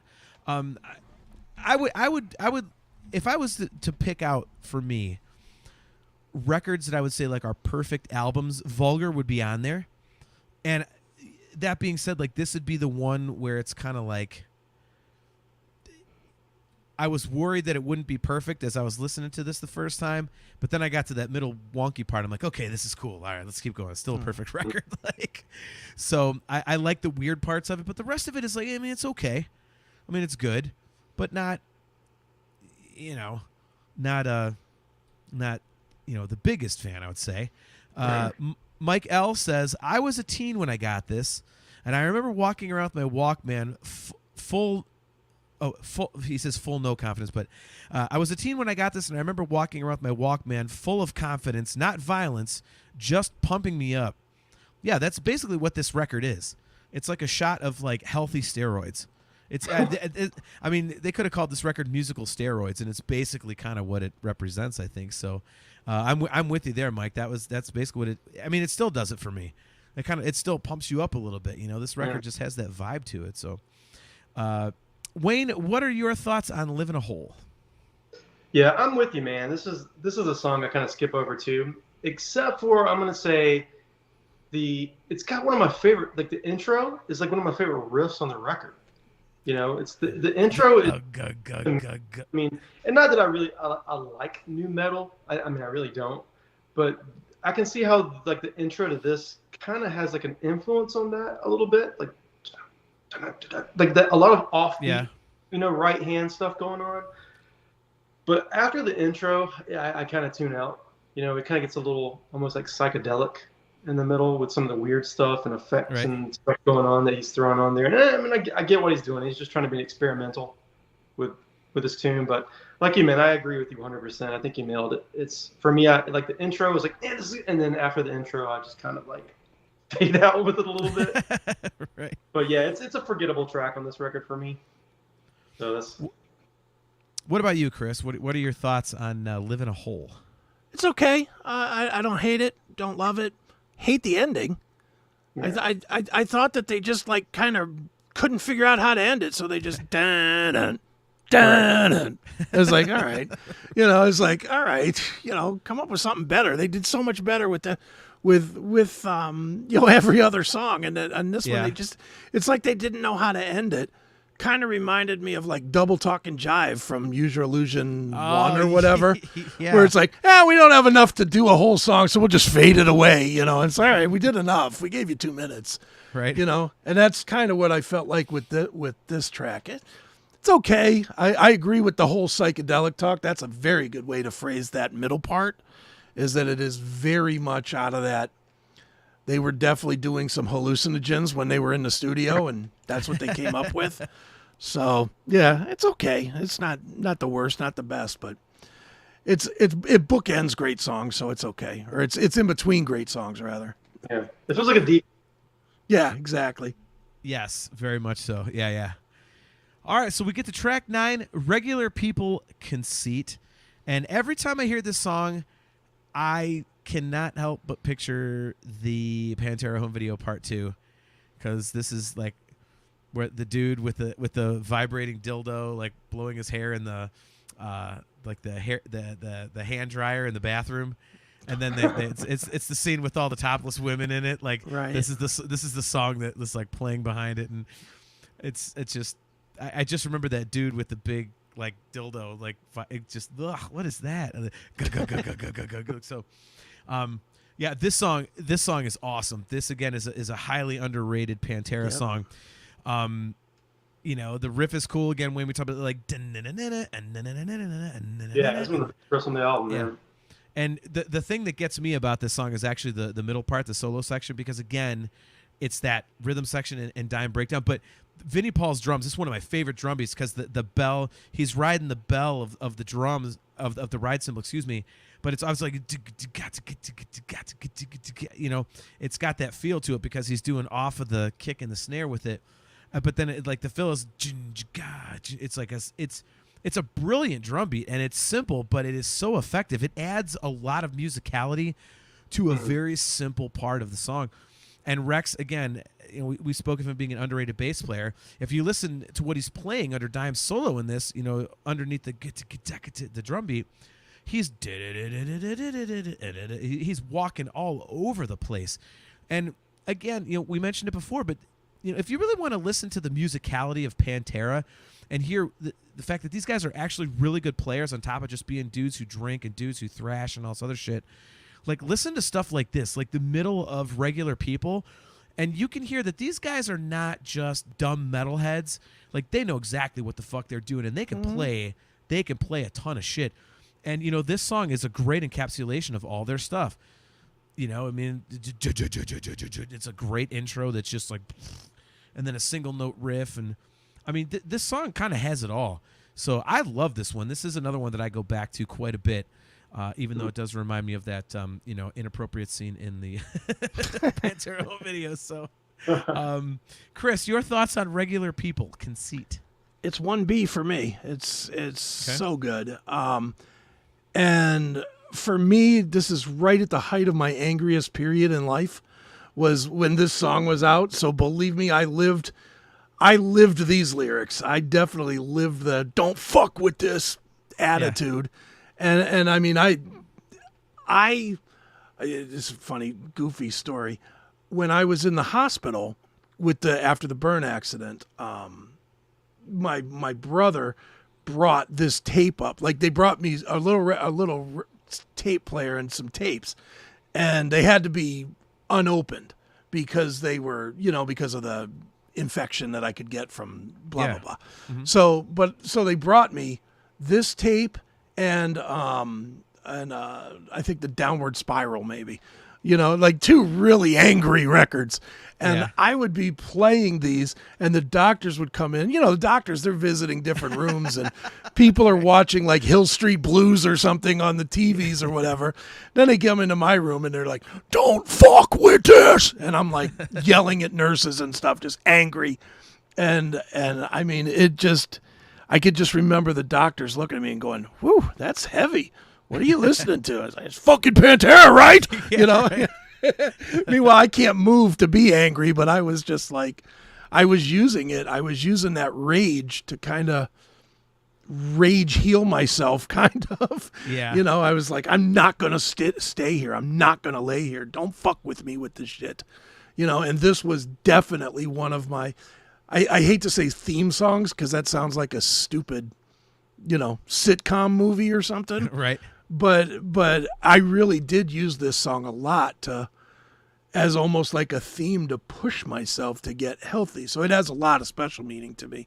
And one of the coolest things I've ever done in my life was sat down and told that story to Philip, which was, just me and him sitting on a couch. And he's like, "Let me see that scar over there, buddy. Tell me about this one." It feels so cool. It ain't even funny. I don't care what anybody says about him. He's the best.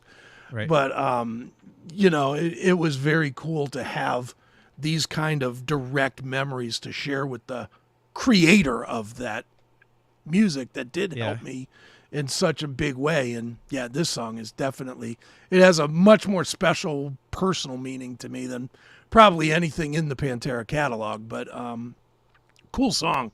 Love it to death. And, if you say it's bad, don't fuck with this because I'll punch you in the mouth. Nice.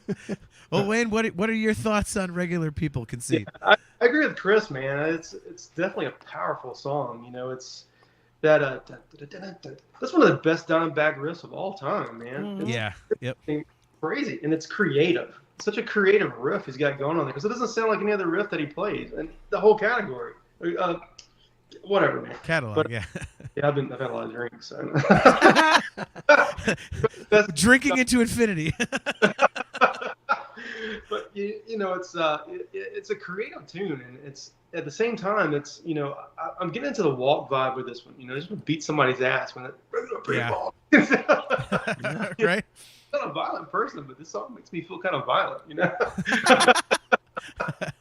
But yeah, I think this is another track where all four guys are in sync with each other. Especially with Vinny and Dime, it's almost like with most music, you have like the bass player and the bass drum are playing the same thing. They're in sync with each other. Except for these guys, man, it's just like a brotherly telepathic thing they got going on where like Vinny's bass drum and Dimebag's right hand are totally in sync with each other. And this track with that opening riff, the bass drum and the riff is on point. Yeah. And it's just, it pumps you up. I mean, I just want to go like try and bench 450 right now. Nice. Right. So Chastity Crawley has a question. She says, "Drinking into Infinity, is that the new name for the New Year's fan hangout?" Chastity, it starts with Gorilla Farts, and Brian is drinking his horrific $3.89 concoction, so it just might be. It just might be. We'll have to change that. For one night, we'll change it to Drinking into Infinity. Well, I think that's every show you host anyway, isn't it, John? No, not like the fan hangout, dude. If you have never had the pleasure of imbibing in a Gorilla Fart, I highly recommend that you do it. They are very delicious. I've had the pleasure of imbibing with you 1,000,000 times, so I certainly know. You act as if we drink rocket shit. No, we've never drank gallons of Paramount at a time. Never. Don't know what you're talking about. All right, so we move on to the next track, which Wayne, you said is your favorite song, and you want to do a backdrop for the song. So we, of course, are talking about By Demons Be Driven. So I'm going to let you solo this one because as you answered Kale's question, you said you would do a backdrop for this one. So explain why By Demons Be Driven is your favorite song on the album. Well, I guess, man, just visually, the lyrics kind of bring it to life for me. And it definitely is probably the weirdest song on the record. but I guess for me it kind of stands out the most. And it definitely is probably a deep cut, but Yeah. it's definitely a weird track, and it kind of stands out because like lyrically, it doesn't really match with anything else that's going on with this record. Right. And I don't really want to beat somebody's ass with this song, but just like as a creative person, and I don't want to get into the whole metaphysical thing. We're doing creative graphics and stuff, but it just visually for me just kind of paints a picture. So this would be the easiest one for me if I was to ever work or had the opportunity to work with this band or any of these guys to bring something to life. This would probably be the easiest one on this record. Hollow might too with the whole ghost thing, but no, man, I love this song, and it's probably everybody's least favorite song on this record. But no, it's cool with me, man, and I think they were trying to like tap into the whole, I don't know, in the early 90s if they were doing the whole satanic panic thing. But no, it's cool, man. I love it. It's a great song, and it's probably the one on side 2 that I would probably not skip. So satanic panic. That was interesting. Really? I've never thought about it that way. Yeah. Like that's kind of This song to me is like this is the really weird song on the record. I mean, like the chorus is not. It is definitely like as far away from a typical chorus as you could possibly get. It's just digga digga digga digga by digga digga digga digga, right? Like him just going by demons be driven. It is not normal at all. Right. So I mean, this is just one of those weird things that they do, and I think this one kind of like is a precursor to what a lot of the things that you would get on Far Beyond Driven. The Good next Friends record. and stuff like that. Yeah. Yeah, like the weirder side of things, and this one is like. There's not a lot here, but the thing I really like about this song is the weirdness of it, and I'm on record as saying like the weird Dream Theater songs are kind of like my preference. I really like that kind of stuff, and this one, like even like the solo, it's digga digga digga datun digga datun. It's all this like double bass but it's really just, if you listen to it, it's Dimebag doing these huge high harmonic squeals, and then brr, brr, brr, like, it's just all over the map. It's like every time I listen to this, I'm like, what the fuck is this? But I think that makes it kind of cool, So, this is, it's not. If I was to rank the songs on the record, I wouldn't have this overly high. No offense, Wayne. But it fits in great because it's that weird kind of, what the hell is that? So and he's using a whammy pedal on this, and it's like one of the only songs on this record that he's doing his like signature whammy pedal. Yep. Sound to it, and that kind of sticks out to me because like later on, like in Far Beyond, he's going too whammy crazy. But this song is the only ones on the record that he's like really using that. So, and that to me is like that. When I hear like a whammy pedal, the first person that comes into my mind is Dimebag. Oh, well, yeah, of course. Totally brought that to life. And this is one of the songs that one of the first songs that he kind of started really using it. So I guess as a guitar player, that kind of stands out to me. Yeah. Speaking of whammy pedal, real quick sidebar. How cool is it that at the Pantera shows on this tour that Scott Ian is at, he's running the whammy pedal for Zach on the side of the stage? That's just, to me, that's just so badass. Yeah. I just think that's so fucking cool. But Chris, your thoughts on By Demons Be Driven? I'm on Wayne's team here, not yours. Okay. It's probably number 4 on if I was putting this in track order of my favorites. It's probably 4th. It's below No Good and Regular People and New Level, and then By Demons Be Driven. I love the riff. I can't get enough of that. I love it. I can't get enough of it. As I was saying to you two before we started, there's that biomechanical remix that was out on I think it was the Walk Deluxe single. I one owned of the it singles. at one time. Yeah. I don't know if I still own it or not, but I did own it at one time, and it's really cool, longer. And I like industrialized stuff, and they kind of added like an industrial flavor. Not on this version, but on that version, it was more of an industrialized version, which I did like, taking talk about a song that fits perfect into the Ministry sort of sound. This song is it. So, you know, I don't know. It's metal. It's evil. It's, you know, it's wicked. The riff is great.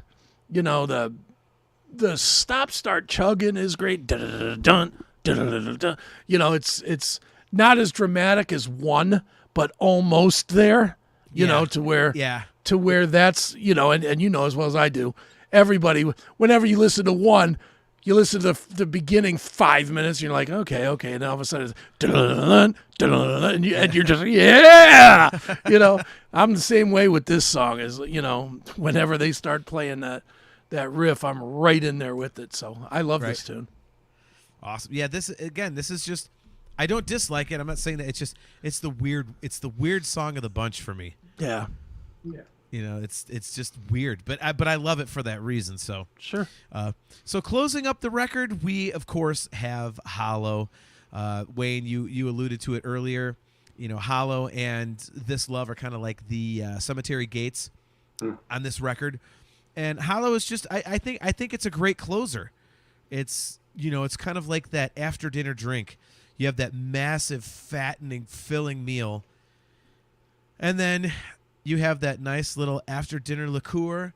You're kind of relaxing.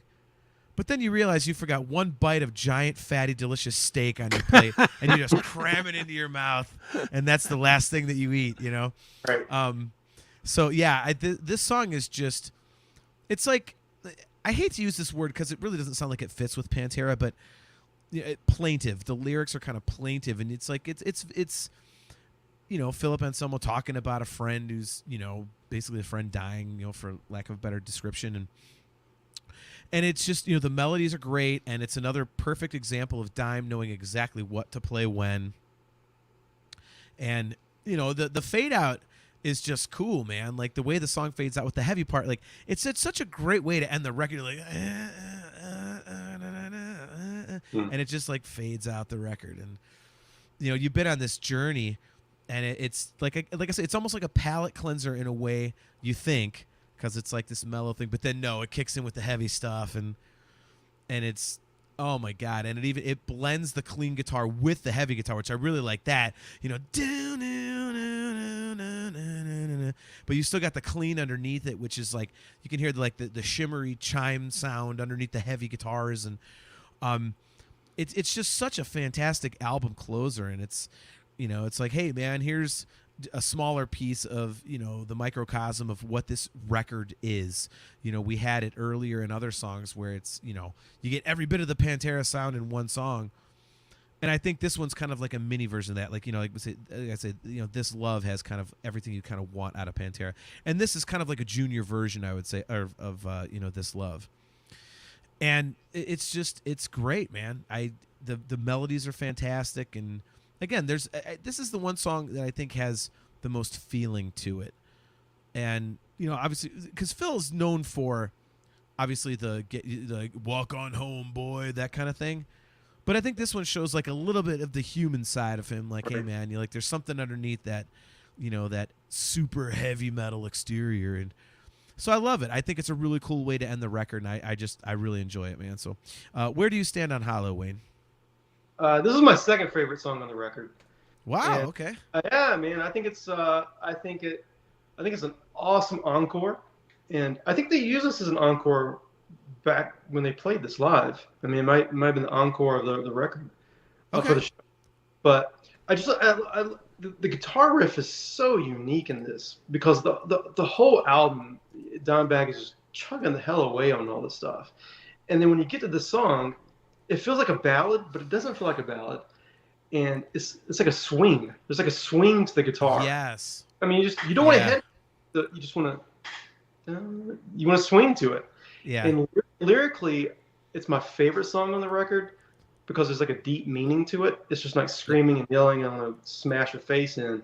I mean, there's a story to it, you know, and like lyrically, you can interpret that however you want to. You know, if it's like he's talking to a ghost, or if he's talking to a friend who's dying, or even like One. You know, if he's talking to someone who can't hear or feel, or like and you know, you can interpret it however you want to. But it's like you said, like it the beginning. It's like This Love. The beginning feels like a ballad, a swingy ballad, and the end of it just dun, dun, dun, dun, dun, and then it fades out. It's a perfect ender. But I also think this song could also have worked for like number 2 on like Coming Out of Mouth for War. I think it could have worked, as a second or third track as well. I mean, okay. And for me, I mean, this is probably if I wasn't a Pantera fan and I was trying to introduce somebody to the band, this would be the song I would let them listen to. Because you're getting all elements of the band. You're getting the swingy, bluesy, deep lyrics, almost like this is their Cemetery Gates for this record. Yeah. Okay. Catchy. You got the solos. You got the brutalness. Feels mean. He's nice. So this would be my gateway Pantera song if I was to introduce somebody to the band. Awesome. Okay. Wow. Hollow is the Pantera gateway. That's pretty cool, man. It's interesting. I dig that. All right, so Chris, what do you think about Hollow? I would have rearranged. This is probably my only bitch about this whole album. I would have put Hollow right behind This Love and done it as a Suicide Note 1 and 2 sort of a deal. Oh, okay. And I would have moved Rise to the end so that you go from By Demons Be Driven into Rise and end blasting. Just end full speed. All right, I can see that. Okay. That would have been what I would have done. And then they figured out as a band that Hollow needed to be a tie-on to a song. They did it with Domination forever. Yeah. I don't know if they still do or not, but they always kind of mixed Domination and then did the kind of the guitar part of the halfway part of Hollow to end that song. Yeah. I would have loved to seen it go with This Love and then doing the fade out of This Love right into Hollow. That dun dun dun dun dun dun dun. It just would have been. It would have been more fitting. And again, this is with 31 years or whatever it's been to listen to it over and over to make an opinion. Right. But it's the only. I'm not usually one that really digs into tracking because I don't really listen to stuff in order a whole lot usually. But this is one time I would have probably rearranged the record a little bit. But I love the tune. I mean, the tune is great. Dime is fucking ridiculous on this song. Beyond ridiculous. Far beyond ridiculous. Nice. It's a good tune. So there we have it. We have Vulgar Display of Power, which, final question for you guys. Maybe final question. We always bullshit too long on the show. I think this is, we've already said that it definitely started a new kind of movement in metal. It was a new thing. It was, they said groove metal. Wayne, you alluded to that earlier. I think that this is one of the greatest. Greatest. I think it's easy to say it's one of the greatest records in metal. I think it's one of the most important records in metal, right? Because things really, Wayne, you said it. Like it took things in a modern direction after this record, and there's so many things that came after that you can just blueprint directly back to Pantera and this record specifically. So would you guys agree that this is? I used the term earlier, but this goddamn record is a game changer. Not only, it's a game changer. Would you guys agree? Yeah, it's goddamn electric. Yeah, I agree, man. It's definitely you nailed it, man. It's a blueprint. If anybody who listens to metal or plays in a metal band that's important, this is definitely an influence. Right on. If not the influence. Yeah. Yeah, I agree. I agree, but at the same time, the weird thing about it, nobody really came up behind it and stole it. Right. There's really not a, there's bands that have tried. There's the Texas Hippie Coalitions and Pissing Razors, and and I love these bands, so I'm definitely not shitting on them. Sons of Texas. There's bunches of bands that have tried to have this sound. Nobody's ever been successful at recapturing it, right. which is a statement to itself because it really did usher in a whole new era without being copied. And that is, even Metallica can't say that. You know, I mean, there's plenty of bands out there, the Heathens or Testaments or whatever, that you can listen to, and you're like, okay, that definitely came from Metallica. What band that has had success can you look at and say, that came from Pantera? Yeah. Dude, I mean, yeah. I think It's really not. Yeah. No. Maybe throw some earlier Lamb of God into that. Maybe with the kind of like getting that Pantera sound, but not like. Yeah, maybe some Fear Factory here and there. I mean, there's elements here and there. Maybe a little Machine Head here. You know, there's bands that have some elements, but there's no band that you look at and go, oh yeah, that's a Pantera ripoff, because nobody's ever done it that way. Nobody's ever done it again. Yeah, it's to me. There's not. I mean, having to think about it, there's definitely not. And that, you know what, Chris, that begs the question. And Wayne, I don't know if you're familiar with this band, but as long as we're going to talk about like bands that came after, what do you think about this whole thing about Exhorder saying that Pantera ripped them off? I mean, I don't know if you've listened to the Exhorder stuff prior to Pantera, Wayne. I don't hear it. Yeah, I don't hear it either. And so I don't know where that guy's getting it from. Yeah, I 1,000% hear it. 1,000%. I think that kind of feels like a coattail type grab. You know, that's what I thought. Like, I mean, Chris, what I mean, okay, look at Toomey. Toomey's right. You must not have ears. Well, Toomey, what do you know about metal? You don't even have a show that people listen to. So, dude, I would say a band that I think who doesn't necessarily sound like Pantera, but I think had the creative mindset going into the same type of creative riffing and original riffing. I'm going to say Nevermore. Jeff Loomis. Oh, yeah. I think Jeff Loomis is probably the closest thing we're going to get to Dimebag. Like with his... Okay. There's nobody like him. Like with his creative technique, his right hand, his soloing. I wouldn't say they're exactly the same, but as feeling in the spirit, I think Loomis and Dimebag is probably as close as we're going to get to. No. Not arch enemy Loomis, but Nevermore enemy. Yeah, I was going to say, unfortunately, Loomis took his skills and just took a paycheck instead to go do Arch Enemy, because we haven't heard anything creative from him in years. But not really. But yeah, listen to that has got some Dimebag-ish type production going on.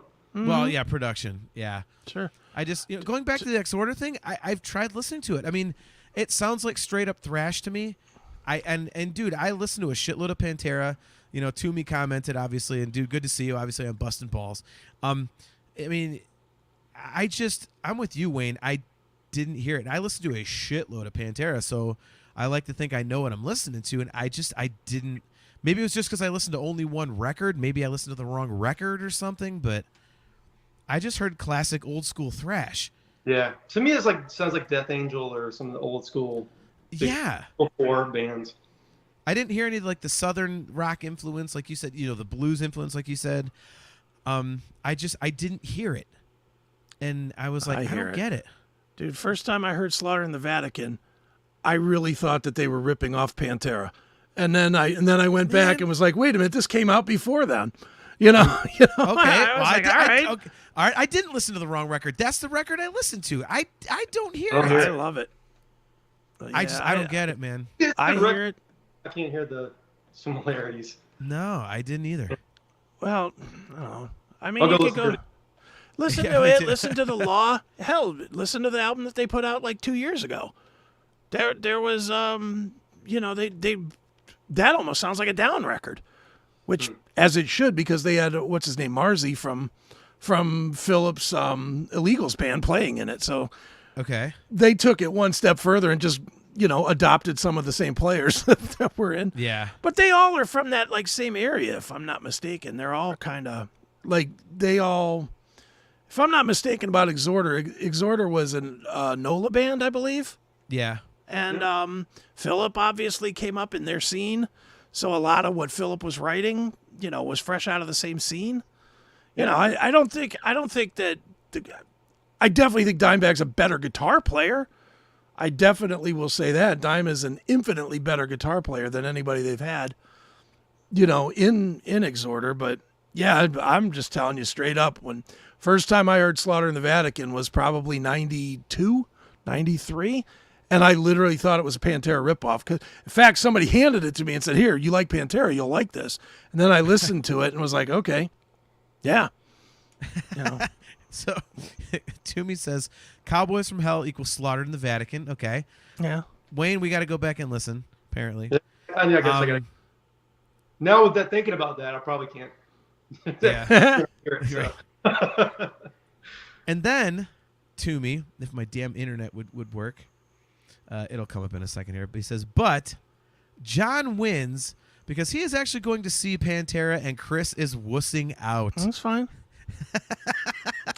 I saw them when they were Pantera 41 times. Wow. Was it 41 times with the original lineup? Yeah. Wow, I thought I was doing good at 24 times seeing Dream Theater. I saw them every single time they were in any city I was near. They're the only band them and Metallica, the only two bands I've ever even traveled to see. Wow. All right, so quick last question and we'll get out of here. Right. My buddy Nick, who's a phenomenal guitar player. He says it with conviction, and I agree with him if I really research it. Dimebag Darrell, greatest heavy metal guitarist ever. I say yes. I agree. Yep. Yeah. Yeah. Wow, that's a tough one.